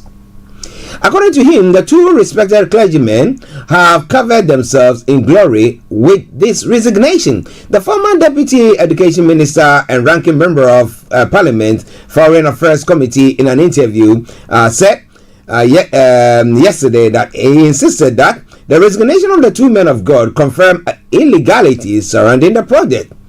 In a quote, he said, "I want to commend highly the two revered clergymen. Some may say it is delayed, but I would say better late than never, because they have covered themselves in glory with this resignation, and it is clear. It's a clear confirmation of the things that I have been talking about, quote and unquote. Look at how they say they have been frustrated within the board about getting the board to carry out an independent audit. If these folks have nothing to hide, why did they really prevent efforts by these respected clergymen to have an independent audit?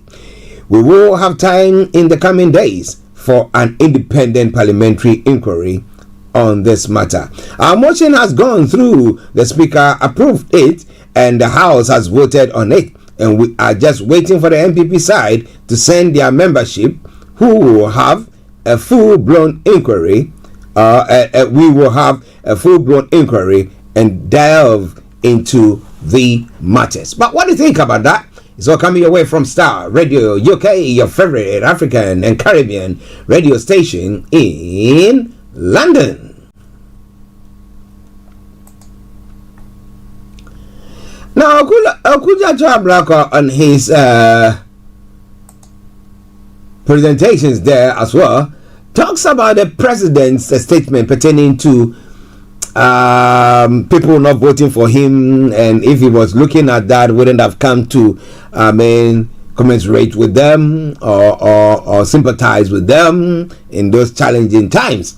Then the member of parliament for North Tongo, Samuel Kujacha Blakwa, has stated that President Akufo-Addo got it wrong with his comments when he visited flood victims with politics. This follows President Kufuor's comment when he visited flood victims at Mepe in the Volta region. He stated that though some of the affected communities by Kosombo Dam spillage did not vote for him, he is in the area because he has taken oath for all Ghanaians. Several communities around the Volta Lake have been submerged in water, displaced many residents as well. Flooding due to spillage has forced many communities in the north, south, and central Tongo district of the Volta region to evacuate, leaving them with no choice but to try and save what's left of their belongings. Mr. Blakwa stated that the comments by President Kufuor must be condemned by all Ghanaians. So what do you think about that? It's all coming away from Starr Radio UK, your favorite African and Caribbean radio station in London. We're going to be moving on now to what is happening in other parts of the world, but that will be after this commercial break. Stay tuned and don't touch the dial. At 12 o'clock, I'll be taking you to the House of Parliament for the Prime Minister's question time. If you want to hop in, you want to share your take with us, feel free to do so. 0208-133-2257 is the number. And if you want to text or WhatsApp at 07539661744, 07539661744. For X, our handle is at Starr Radio UK and email address is info@starradiouk.com. Hi guys, this is your friend Uruj from SendWave. SendWave is a money transfer app that is used by people all over the world to send money to their loved ones in Africa. With SendWave, you can send money to Ghana, Nigeria, Kenya, Uganda, and Tanzania. And the best part is, SendWave is absolutely commission free. Our exchange rates are excellent. You can see for yourself by checking them out on our website. So how do you use SendWave? SendWave is an app that you can download onto your phone from the App Store or Google Play Store. The app is free to download. After downloading it, just open the app and enter your name, email, and phone number. That's it. You're good to go. Make sure you use the promo code SR. S for Star, R for Radio. This promo code will give you £5 free credit to send to Africa on your first transaction. Your money will be delivered to your recipient within seconds. Feel free to call me on 0749 7377 647 at any time. I'll be happy to tell you all about SendWave and help you in any way I can. Remember to use the promo code SR for £5 free credit. Medasse. Hi everyone, it's your girl BB Clement, the author of How to Go From Employee to Entrepreneur and the host of your weekly business show, BB Means Business, the show where we discuss everything you ever wanted to know about business but you were afraid to ask. How do I start my business? How do I raise the finance? How do I grow my business? Where am I going to find my customers? Join me every Tuesday at 1:30 p.m. on Starr Radio UK to get all the information and tips that you need to become a successful entrepreneur and become financially free. Remember, don't let life dictate to you. Rather, put your signature on life. Welcome back to the program Starr Radio UK, your favorite African and Caribbean radio station in London. To the last segment of the program, 22 minutes to the top of the hour. In 22 minutes time, I will take you to the House of Parliament for the Prime Minister's questions time. Okay. Now, in other parts of the world, as you all know, I will bring you to what is happening in Gaza, the Israeli-Hamas war in a moment. But now, let's go to the U.S. Republican Jim Jordan has lost the first vote in his bid to become U.S. House of Representatives Speaker after stiffer than expected opposition from members of his own party. Despite intense lobbying, 20 Republicans refused to vote for the right-wing Ohio congressman. The Trump ally abandoned plans for another vote until Wednesday morning. Now, Congress lower chamber has had no speaker since Kevin McCarthy was ousted 2 weeks ago in a right-wing revolt.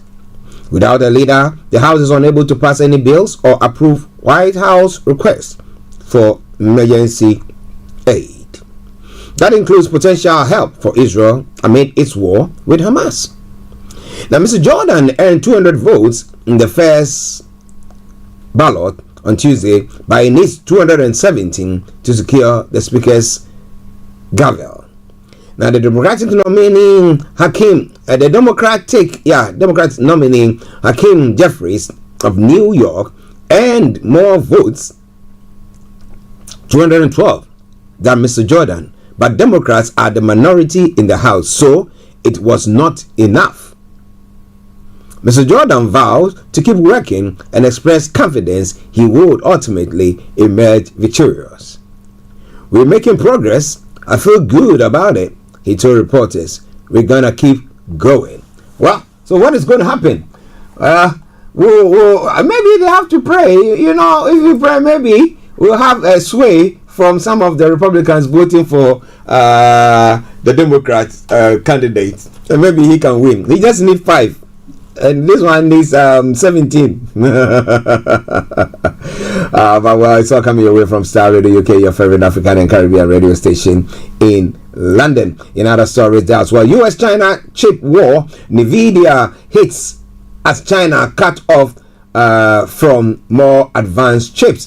The Biden administration has announced new restriction on exports of advanced chips to China, including 2 made for China chips from NVIDIA. U.S. chip stock fell as the curbs also hit advanced micro devices and Intel. The caps are aimed at closing loopholes that became apparent after the U.S. announced export curbs on chips last October.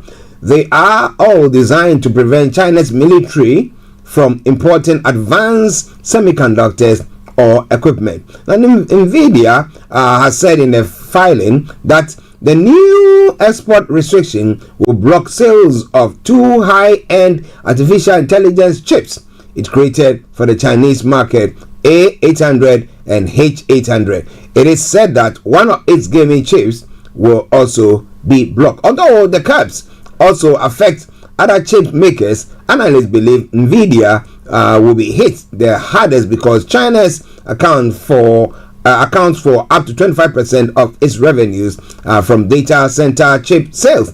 NVIDIA shares, which are considered a star stock, fell by as much as 4.7% in the wake of the announcement. This is all coming away from Starr Radio UK. It is your favorite African and Caribbean radio station in London.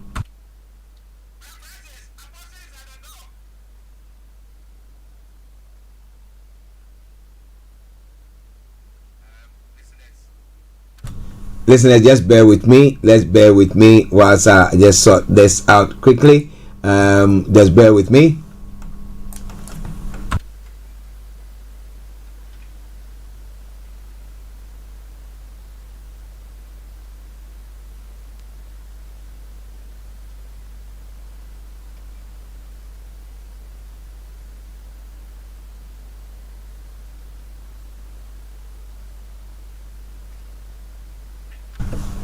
Okay, my apologies there. My sincere apologies. I needed to give a shout out to Francis to do something now. But wherever you are, it is Starr Radio UK. Gani Olayomi, good afternoon. Good afternoon. He says good afternoon. Good afternoon to you as well. I hope you are doing very, very, very well wherever you are doing or whatever you are doing today. Listen to Starr Radio UK. 11:43 the time. The morning show, the program, taking you to the House of Parliament pretty soon for the Prime Minister's questions time. But now let's move on quickly to have a look at some of the other stories that is making the rounds this morning across the globe. Now, Pentagon has released footage of coercive Chinese jets. And it says the classified US video shows China's fighter jets coming close to US aircraft in international airspace. Assistant Secretary of Defense Eli Ratner told reporters that since 2022, the Pentagon had documented more than 180 incidents of coercive and risky maneuvers by Chinese military planes, with the potential to spark inadvertent conflict. But what do you think is happening there? Boy, oh boy. Well, it's all coming away from Starr Radio UK. It is your favorite African and Caribbean radio station in London. So is war imminent, or what are we looking at there? It's all coming away from Starr Radio UK. And one other story before we look at Gaza and then we come to the UK. A cybersecurity researcher has exploited a glitch on the CIA's official Twitter account to hijack a channel used for recruiting spies. The U.S. Central Intelligence Agency account on X, formerly known as Twitter, displayed a link to a Telegram channel for informants. But Kevin McSheehan was able to redirect a potential CIA contact to his own Telegram channel. The CIA really dropped the ball here, the ethical hacker said. Now, the CIA is a U.S. government organization known for gathering secret intelligence information, often over the internet, from a vast network of spies and tipsters around the world. Its official X account, with nearly 3.5 million followers, is used to promote the agency and encourage people to get in touch to protect U.S. national security. Those are some of the stories making the round. Mr. Maxine 37, who lives in Maine in the U.S., said he had discovered the security mistake earlier on Tuesday. My immediate thought was panic, he said. I saw that the official Telegram link they were sharing could be hijacked, and my biggest fear was that a country like Russia, China, or North Korea could easily intercept Western intelligence. How? When? Well. It's all coming away from Starr Radio UK, your favorite African and Caribbean radio station in London. Now, one final story, then we come to the UK.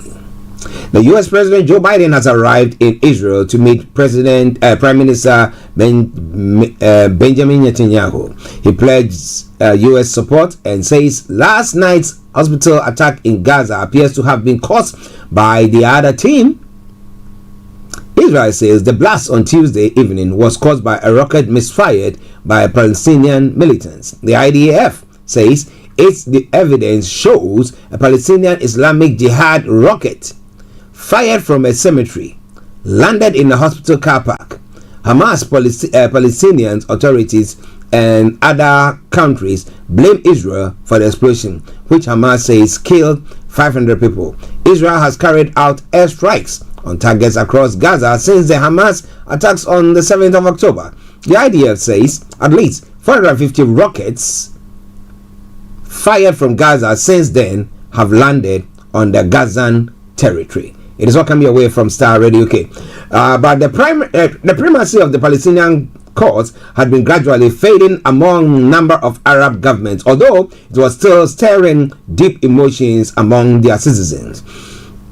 The current war in Gaza had already shifted this to an extent, but the horrific scenes at the Al-Ali hospital further transformed the mood, even though Israel denies its military was responsible. The UAE, Bahrain, and Morocco, which all recently normalized relationship with Israel, issued strong condemnation when news of the blast emerged.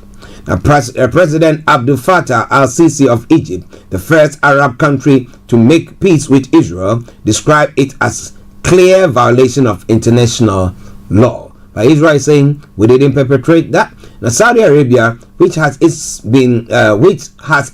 been inching towards normalization, they called it a heinous crime. The leaders of all these countries will be feeling the heat rising from the streets, where their people have already been expressing their rage at what happened. Well, listeners, this is all coming away from Starr Radio UK. It is your favorite African and Caribbean radio station in London. Now, here in the UK as well, a man has been jailed for abducting a primary school girl while dressed as a woman and then sexually assaulted her in her boarder's home for 20 years. Now, Andrew Miller, who is also known as Amy George, offered to give the girl a late home in February this year. But Miller, 53, instead drove her to his own house, took her into a bedroom, and refused to let her leave. He then subjected her to a series of sexual assaults over the course of the next 27 hours. The High Court in Edinburgh also heard Miller will be supervised on license for 8 years in addition to his custodial sentence. Now, passing sentence Judge Lord Atherson told Miller the narrative was frankly nauseating in terms of its depravity and criminal sexual deviancy. Now, he added, the abduction of a young child from the street of our cities, towns, and villages for the purpose of their sexual torment over a prolonged period is mercifully rare in this jurisdiction. It is it is a uniquely appalling crime, striking as it does at the heart of family life and indeed the very fabric of our society. Whoa, that is a sad one. What happened to the young schoolgirl? Oh man. Okay, listeners, it is Starr Radio UK. It is your favorite African and Caribbean radio station in London.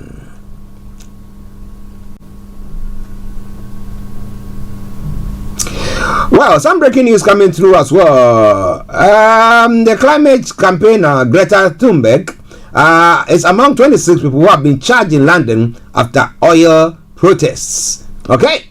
Well, someone say you can do that in your home country, not here.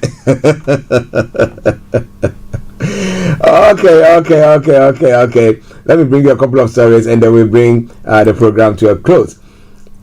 Now, inflation, milk, cheese, egg prices has fallen as petrol rises, and I've been saying that we need to be praying for that. Now, food prices saw their first monthly fall in 2 years in September, but fuel prices rose sharply. Official figures show it came as the UK's overall rate of inflation held steady at 6.7%, ending a run of 3 consecutive monthly falls. The price of milk, cheese, and eggs also decreased, easing the pressure at supermarkets till the office of the ONS said. But petrol increased 5.1% increased by 5.1p per liter, hitting drivers at the pumps.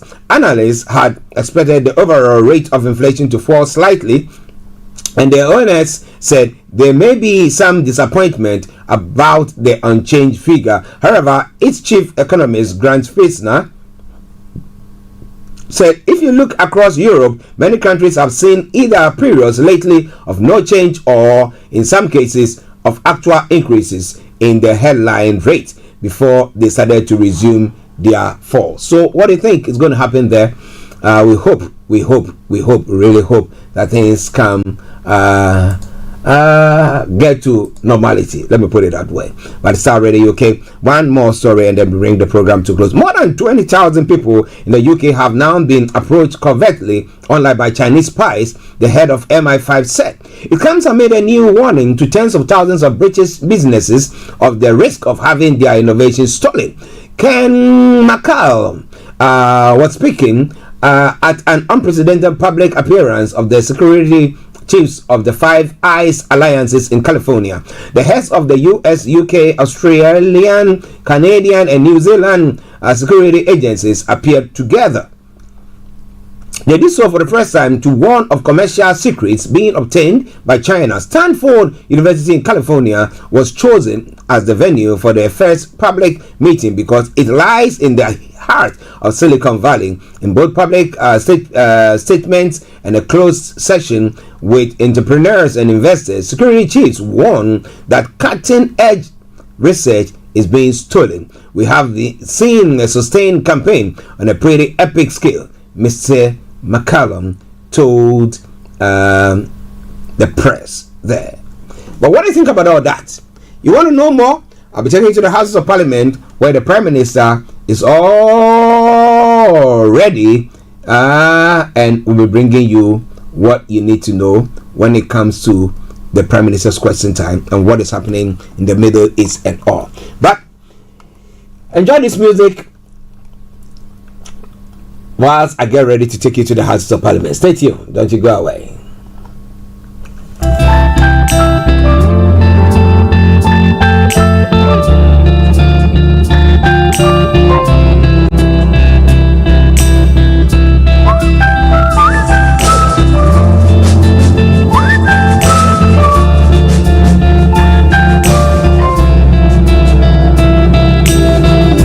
It's no secret in our world. People like to talk the things they know and the ones they don't. They will spread lies and rumors just to be known. So why are you wasting your time like this? Hearing those things that break your heart. Give no attention, give no thoughts. Cause people talk, but they'll never help you walk.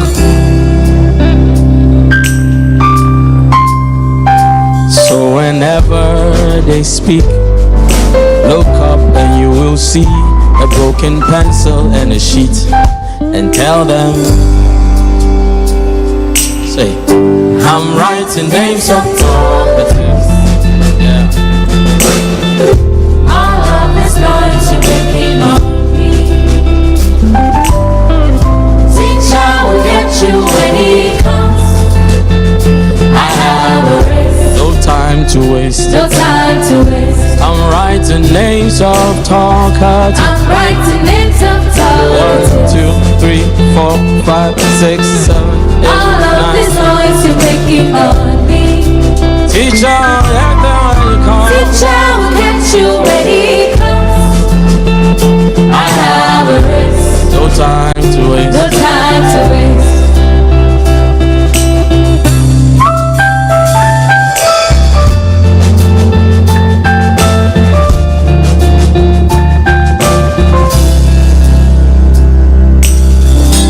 There are many voices in this life.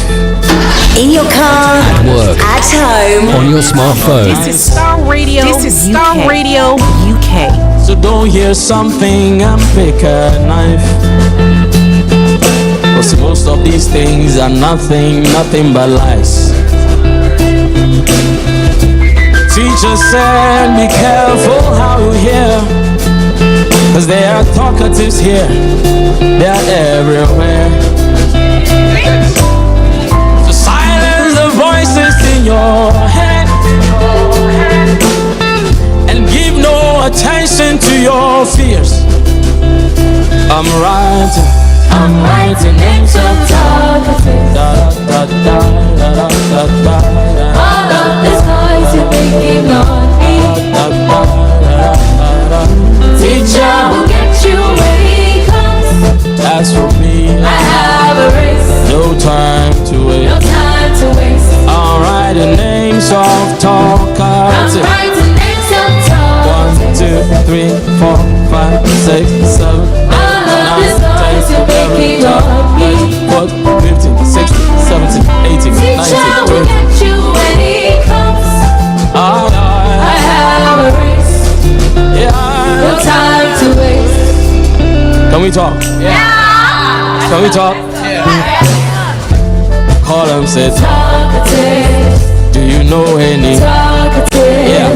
Have you met any? Talkatives. Can we write some? Talkatives. List some names of talkatives. I am going now. Talkatives. Yeah. Some friends are. Talkatives. Some family members. Talkatives. Some landlords are. Talkatives. I said your exes are. Talkatives. Your exes are. Talkatives. Have you known any? Talkatives. Move away far from. Talkatives. Opinions are. Talkatives. Progress. Talkatives. Respectful to your own side, you should think about what you're doing. And can I just say, people should wait. Just because you want to cheer somebody coming in, do it at the right time. Totally inappropriate. This is Starr Radio UK. Mr. Speaker. Mr. Speaker, Labour like to showcase Welsh Labour as their blueprint for the rest of the United Kingdom. Does the Secretary of State not agree that this is yet more evidence of their war against motorists, wherever they are, Wales, Dudley North, or the rest of the United Kingdom? Mr. Speaker, I would completely agree. Mr. Speaker, I would completely agree with the honourable member that we need to be very careful of this blueprint for Britain, which includes a ban on new roads, a ban on meal deals, a tourism tax, road charges, over £100 million being spent on more politicians, a £1,600 minimum wage being paid to some asylum seekers, and a ban on news channels in the Assembly that Senate members disagree with. Mr. Speaker, that's not a blueprint for Britain. It's a recipe for disaster, and I hope the people of Wales will take note and vote Conservative at the next election. Thank you, Mr. Speaker. The government recognises this is a concerning time for mortgage holders, particularly those who are due to come to the end of a fixed deal in the immediate future. We are supporting borrowers struggling with their mortgage payments through the new Mortgage Charter, which sets out the standards which signatory lenders will adopt, including new flexibilities to help customers manage their mortgage payments over a short period. David Linden. Thank you, Mr. Speaker. All across Scotland, people are paying the price of the Westminster-made cost of living crisis as a result of this Conservative government and the actions of the Tories in crashing the economy last year. Will the government bring forward a mortgage interest relief scheme for my constituents and perhaps even those in East Kilbride, Straven and Lesmahagow? What I would say to him is the government has, of course, brought forward support for mortgage interest loans for those in receipt of income-related benefit. There are also the pre-action protocol in place, which helps ensure that repossessions are less likely, in addition to the action that I've already outlined. That completes the Welsh questions. We now come to Prime Minister's questions. Chris Law. Number one, Mr. Speaker. Mr. Speaker, I know the whole House will have been shocked by the scenes at Al Ahli Hospital. As my honourable friend, the Foreign Secretary, has said, we are working independently and with our allies to find out what has happened. I'm sure that honourable members will be raising further questions with me during today's session. Mr. Speaker, this morning I had meetings with ministerial colleagues and others. In addition to my duties in this House, I shall have further such meetings later today. Chris Law. Thank you, Mr. Speaker. And may I associate myself and the whole of my party here with the horrors and unfolding tragedy of the bombing last night in Gaza of the hospital. Mr. Speaker, the Rafah border crossing from besieged Gaza into Egypt has been hit by several Israeli airstrikes, causing absolute terror for those who urgently need this crossing open to escape. Nadia El Nakla, an elected councillor in my city of Dundee and the wife of Scotland's First Minister, has had to take calls from her parents, Elizabeth and Majid, who, like all others trapped in Gaza, have been describing the horrors of death and indiscriminate killings everywhere. Members of her family were hit yesterday by a rocket from a drone, and Nadia's mother was saying her final goodbyes this morning, adding, "Last night was the end for me. Better if my heart stops, and then I'll be at peace. I can't take another night." Mr. Speaker, with military action intensifying and the death toll rapidly rising, the Prime Minister's first responsibility must be to bring British citizens home. So can the Prime Minister please give his personal assurances that every single step has been taken to open the Rafah crossing for both humanitarian aid and for UK nationals like Nadia's family to flee? Well, Mr. Speaker, of course, the thoughts of everyone in this House will be with those families affected by what is happening in Israel and in Gaza, and I can give the honourable gentleman that assurance that we are doing everything in our power to ensure the safety of British nationals that are caught up in all of this, including my calls with leaders across the region, particularly around opening the Rafah border crossing, which is why I prioritised talking to President Sisi last week, and we continue to have dialogue both with the Israelis and the Egyptians about the Rafah crossing. Sir Dija. Mr. Speaker, I'm proud to live in the most successful multiracial democracy in the world. But it saddens me, and I think it shames this whole House, that British Jews have been subject to such vile abuse and hatred in recent days. Anti-Semitism and all hate crimes, they fly in the face of British values. And we should not allow events abroad, no matter how horrific they are, to be used to sow seeds of division in our own country. So whilst I welcome all the actions that my right honourable friend is taking to fight hate crime, to bring people together, may I ask him to consider urgently an immediate and specific policy of revoking the visas of any foreign national that commits an act of anti-Semitism or any other hate crime. Mr. Speaker, I completely agree with my right honourable friend, who himself has done so much over the years to fight anti-Semitism. The increase in incidents we've seen over the past week is utterly sickening, and this government will do whatever it takes to keep our Jewish community safe. That's why we've provided an additional £3 million of funding to support the Community Security Trust, and we are working with the police to ensure that hate crime and the glorification of terror is met with the full force of the law. Under our existing immigration rules, we do have the power to cancel a person's presence in the UK if it is not conducive to the public good. Mr. Speaker, we will not tolerate this hatred, not in our country, not in this century.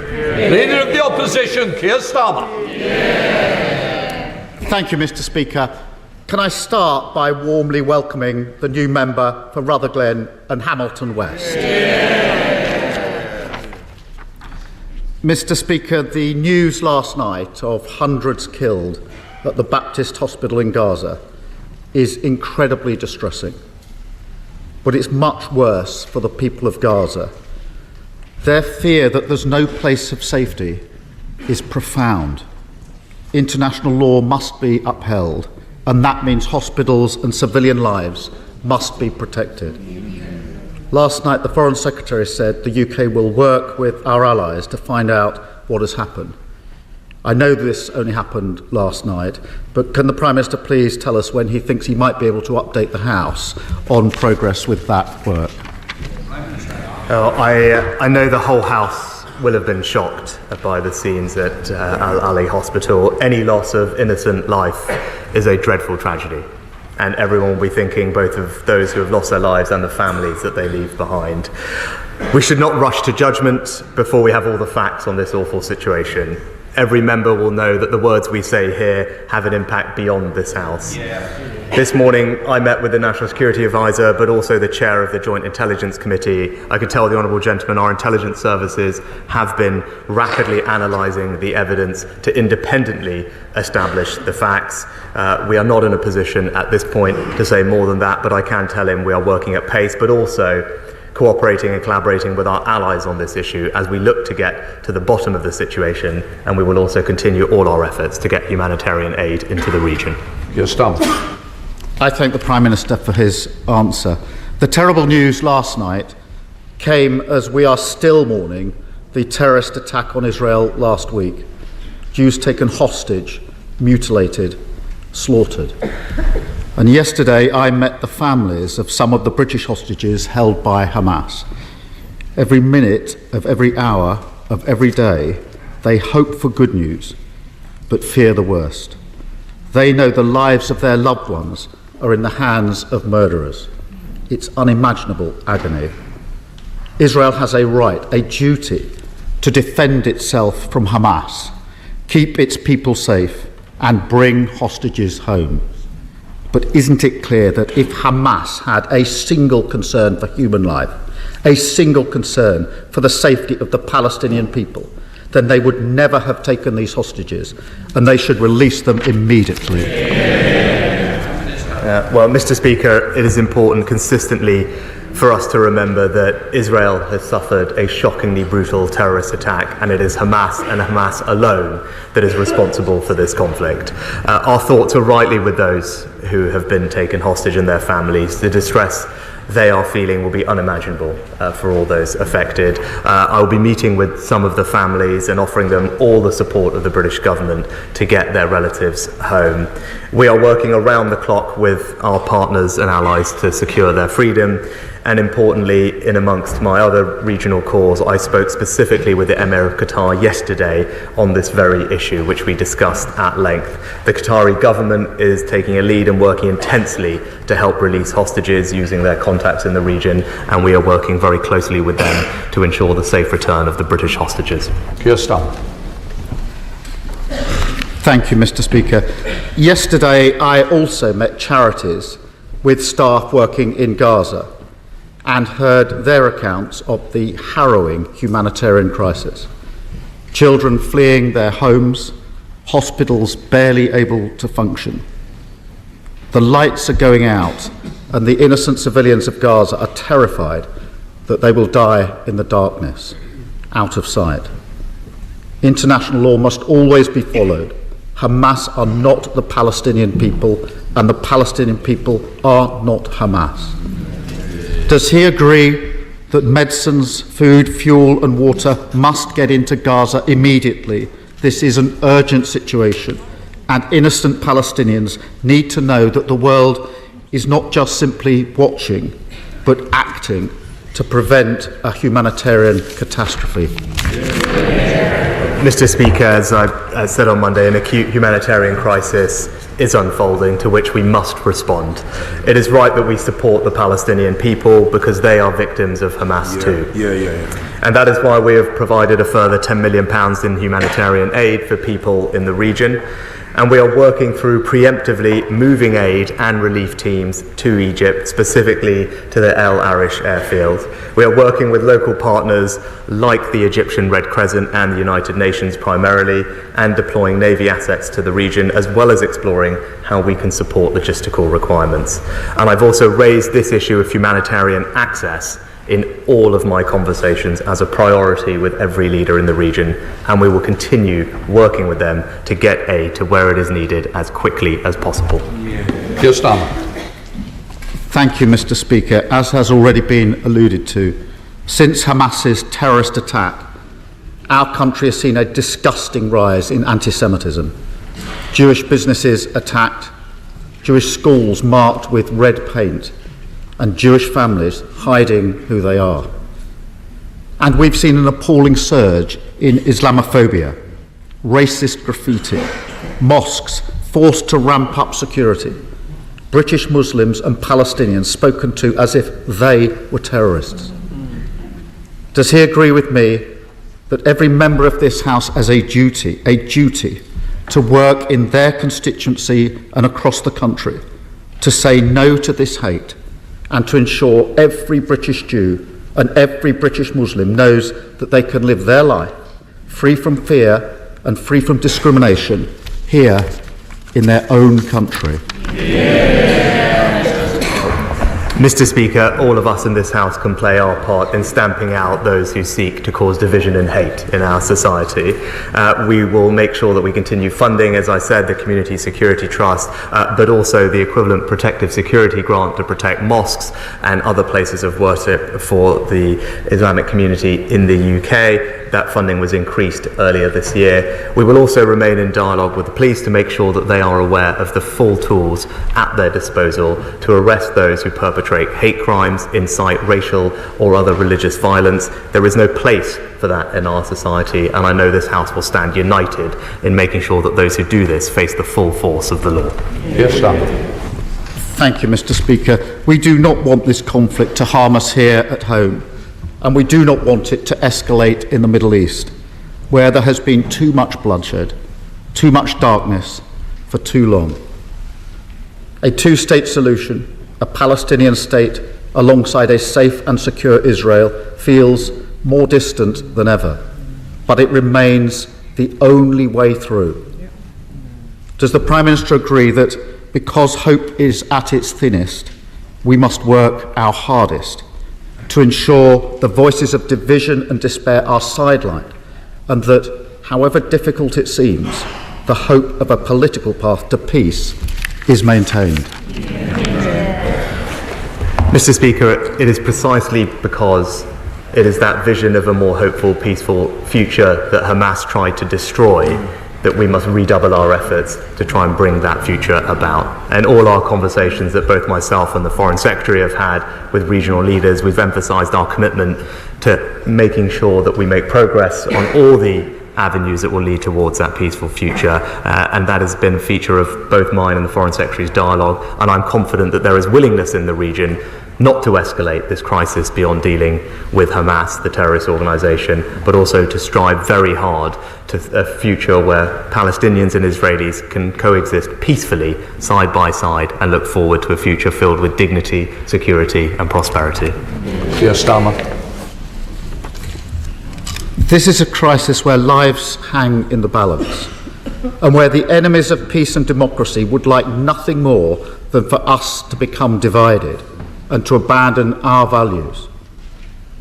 Does the Prime Minister agree that during this grave crisis, this House must strive to speak with one voice in condemnation of terror, in support of Israel's right to self-defence, and for the dignity of all human life that cannot be protected without humanitarian access to those suffering in Gaza and the constant maintenance of the rule of international law?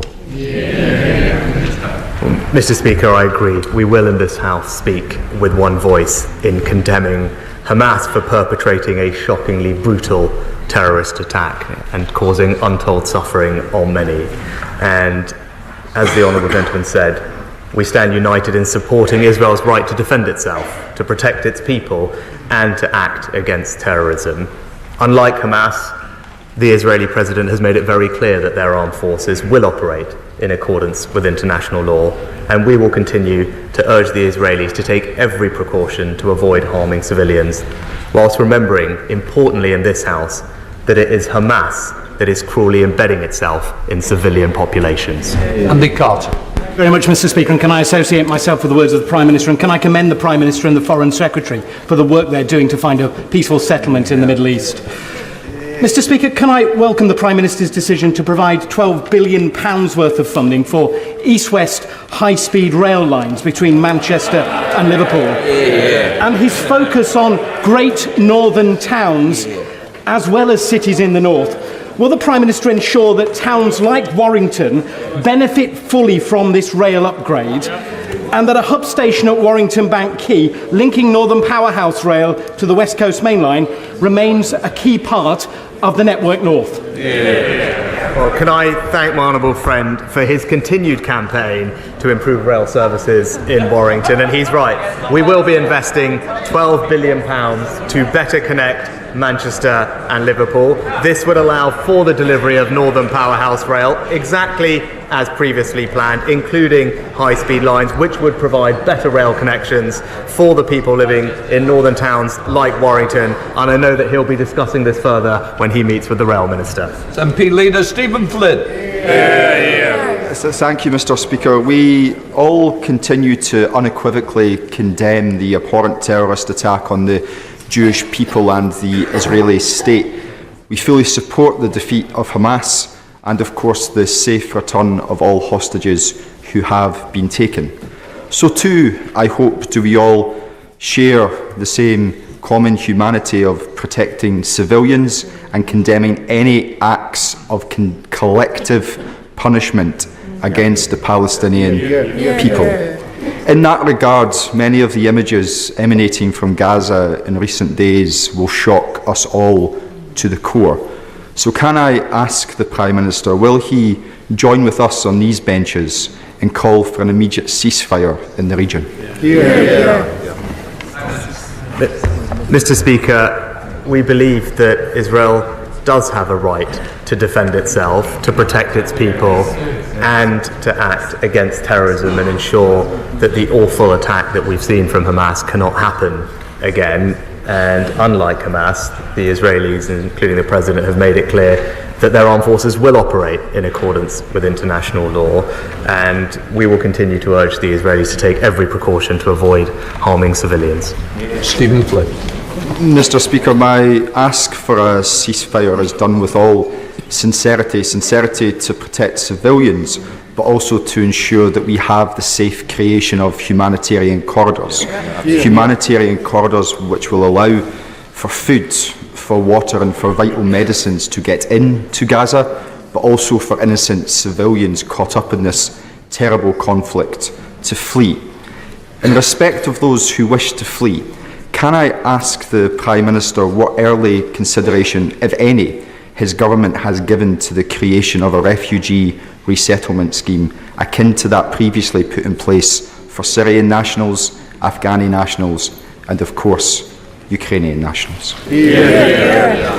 Mr. Speaker, I'm proud that we are already one of the most significant contributors to the United Nations efforts to support Palestinian refugees, and our funding supports around 5.8 million refugees annually. And on Monday we announced a significant increase in our funding of aid to the region, including to the UN to support refugees.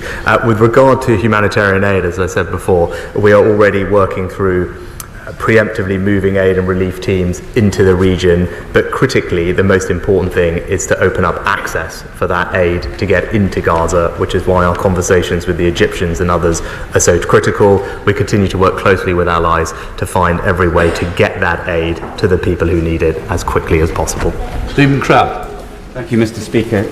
Last night, sections of the British media were reporting as fact that it was Israeli rockets that had landed and attacked the Al-Ali hospital, relying on information supplied by officials in terrorist-controlled Gaza. The headlines have since been rewritten, but the outpouring of Jew hate on social media overnight was vile. So would the Prime Minister please make the point again that the way that this conflict is being reported has massive implications for our Jewish community, and that any information coming from Hamas must be treated with a degree of scrutiny and cross-examination that is sadly sometimes lacking.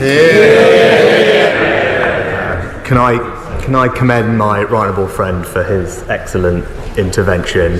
He is absolutely right that we should not rush to judgment before we have all the facts on the appalling situation that we saw yesterday, particularly given the sensitivities that he raises, the impact on communities here, but also across the region. And as I said, it is incumbent on all of those in positions of responsibility in this House and outside in the media to recognise that the words we say will have an impact, and we should be careful with them. We are working with our allies to establish the truth of what has happened. We will do that robustly and independently, but he's right to point out, in the same way as that we don't treat what comes out of the Kremlin as the gospel truth, we should not do the same with Hamas.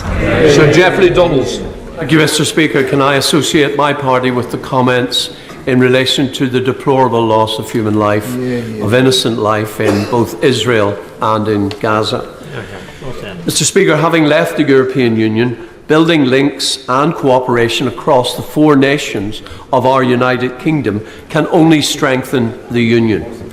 Will the Prime Minister agree with my proposal for the creation of an East-West Council to bring together all parts of the UK family to discuss and collaborate on the trading and many other opportunities presented by the Union?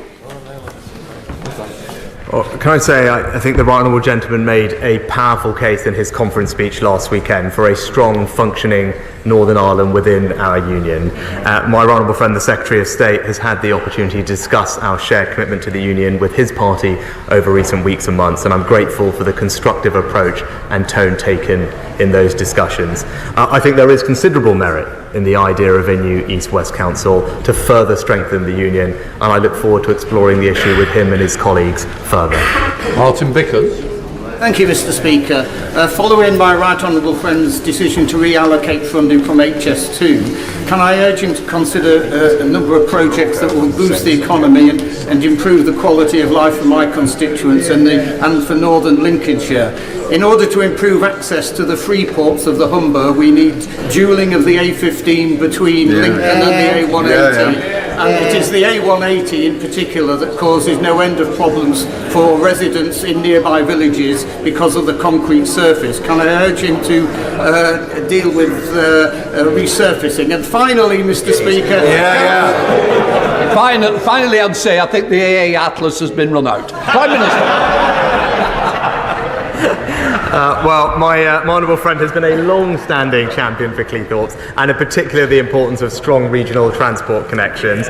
Network North will see Hull fully connected to the Northern Powerhouse network, which I know he'll welcome, and also North East Lincolnshire will share in a brand new £2.5 billion fund to support local transport connections, perhaps many or some of the ones that he mentioned. But I know he will also have been delighted to see LNER run a test service to Cleethorpes earlier this year, and I can assure him that DFT are continuing work to see a direct service to London reinstated.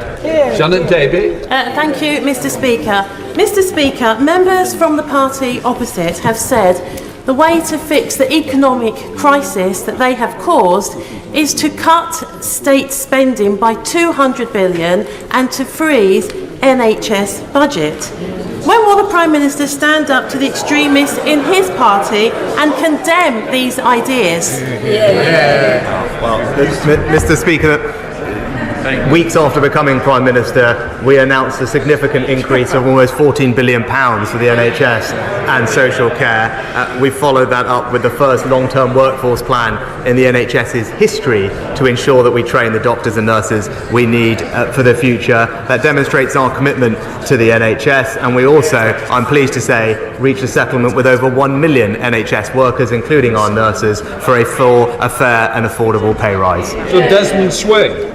Aid poured into Gaza in 2005 when Israel withdrew.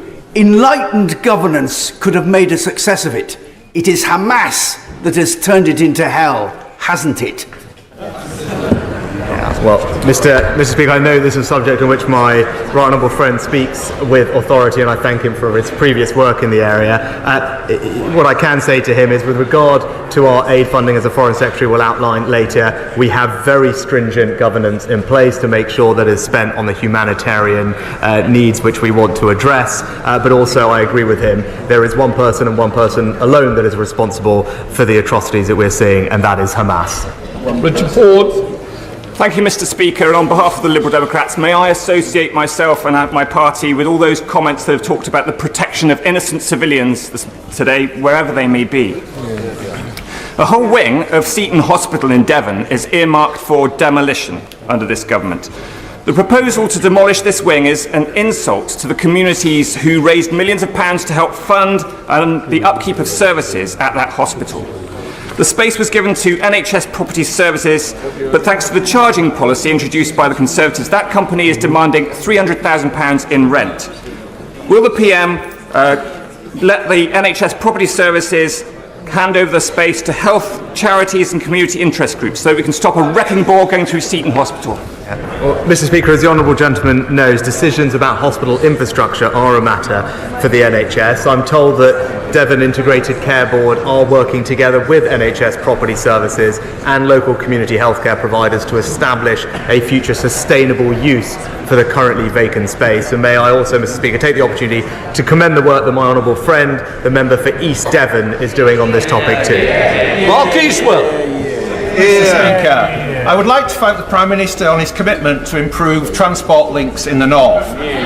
However, to ensure that a complete strategic approach to rail links is achieved across the region, it should include the much needed upgrade to the Penistone line running from Huddersfield through my constituency in Sheffield to Sheffield. An upgrade which the member sat with me from Colne Valley and Penistone Stocksbridge would also like to see delivered. With that in mind, will my right honourable friend commit to including the Penistone line in the Network North plans? My honourable friend is a fantastic campaigner for the Penistone line rail upgrade. I know that my honourable friend, the Transport Secretary, is conducting a corridor development study, given the new commitments to both Sheffield and Leeds and Sheffield to Hull, and as part of that exercise will consider enhancing the service on the Huddersfield to Penistone and Sheffield line, and I know that my honourable friend will discuss this further when he meets the Rail Minister. Anne Smith. Thank you, Mr. Speaker. In Bristol South, around a third of children live in poverty, most of them in working households. It's about the same as in Tamworth, where the Conservative candidate for tomorrow's election made foul-mouthed comments about families struggling to make ends meet. This is his Conservative Party. Will he condemn that candidate's comments? Well, Mr. Speaker, I'm proud of our record supporting people with the cost of living. Thanks to the actions that we've taken, we've paid half of a typical family's energy bill last winter, frozen fuel duty, boosted the national living wage to record levels, and 8 million people across this country are now receiving direct cost of living payments worth £900. Whilst we're helping people with the cost of living, all Labour's ideas are costing them a fortune. Mr. Speaker, you may notice that more ladies in the chamber today are wearing pink for breast cancer awareness. But roughly 15% of those with breast cancer are diagnosed with lobular cancer, a little known strain that's harder to detect, has worse outcomes and no dedicated treatment. I'm working with Dr. Susan McCarlis at the Lobular Moonshot Project to campaign for a dedicated research stream for lobular cancer. Will the Prime Minister meet with us to discuss this and how the government can help us save more lives from breast cancer? Mr. Speaker, I thank my honourable friend for all her work in this area. Early diagnosis of cancer is key, and the NHS's Help Us Help You campaign is seeking to address the barriers deterring patients from accessing diagnosis and treatment. Thanks to treatments and faster detection, survival rates for breast cancer are now increasing, and last year more than 1 million scans were carried out, preventing an estimated 1,300 deaths from breast cancer. But this Breast Cancer Awareness Month, I encourage anyone who is invited to take up the offer of breast cancer screening. Stuart Malcolm MacDonald. I'm very grateful, Mr. Speaker. Of course, the sadism of Hamas can only be condemned, and there's no question of Israel's right to defence and security. But international law is very clear, Mr. Speaker, that acting against international law in response to terrorism is unjustified. So in all of the packages that the Prime Minister has announced vis-à-vis humanitarian aid and the military package he announced last week, can he tell the House how the government will ensure that international law is adhered to beyond just statements from Israel's head of state? Well, Mr. Speaker, he talked about military assets. Let me be crystal clear. The assets that we have moved into the region are not there in any combat capacity. They are there for two reasons. First and foremost, to provide surveillance to ensure that this crisis does not escalate and that arms aren't being sent to entities like Hezbollah. That's what our surveillance aircraft are currently doing, and indeed the next set of assets arriving this week will also help. But also, they are there to provide contingency support for humanitarian assistance as and when required in the coming days and weeks. Speaker, on Sunday.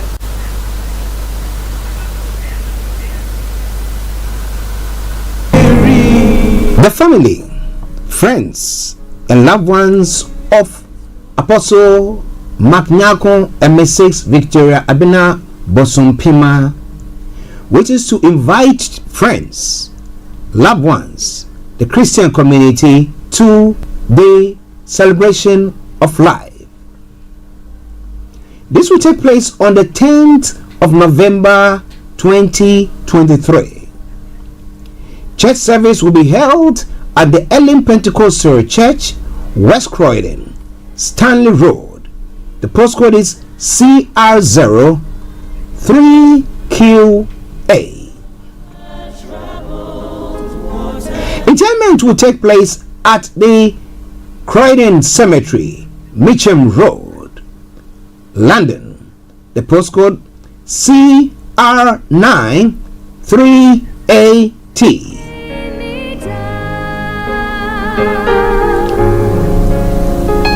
A reception will follow, and that is from 3 p.m. at the Imperial Banqueting Hall, 31 Imperial Way, Croydon. The postcode once again CR04RR.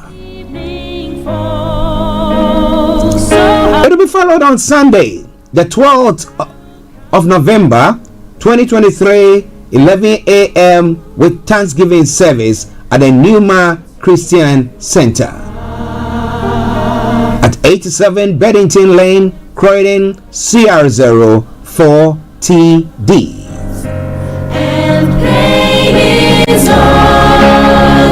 The dress code for the funeral celebration is going to be black, but after the Thanksgiving is going to be black and white. All friends and sympathizers are cordially invited. For more information, please contact Evelyn 075 5463 8421. Kojo 073 7592 8737. Sheila 079 8358 1818. Come and mourn with us as we celebrate the lives of the late Apostle Mark Nyakun and Mrs. Victoria Abena Bosumpima. See you all there, and God bless you. See how they shine.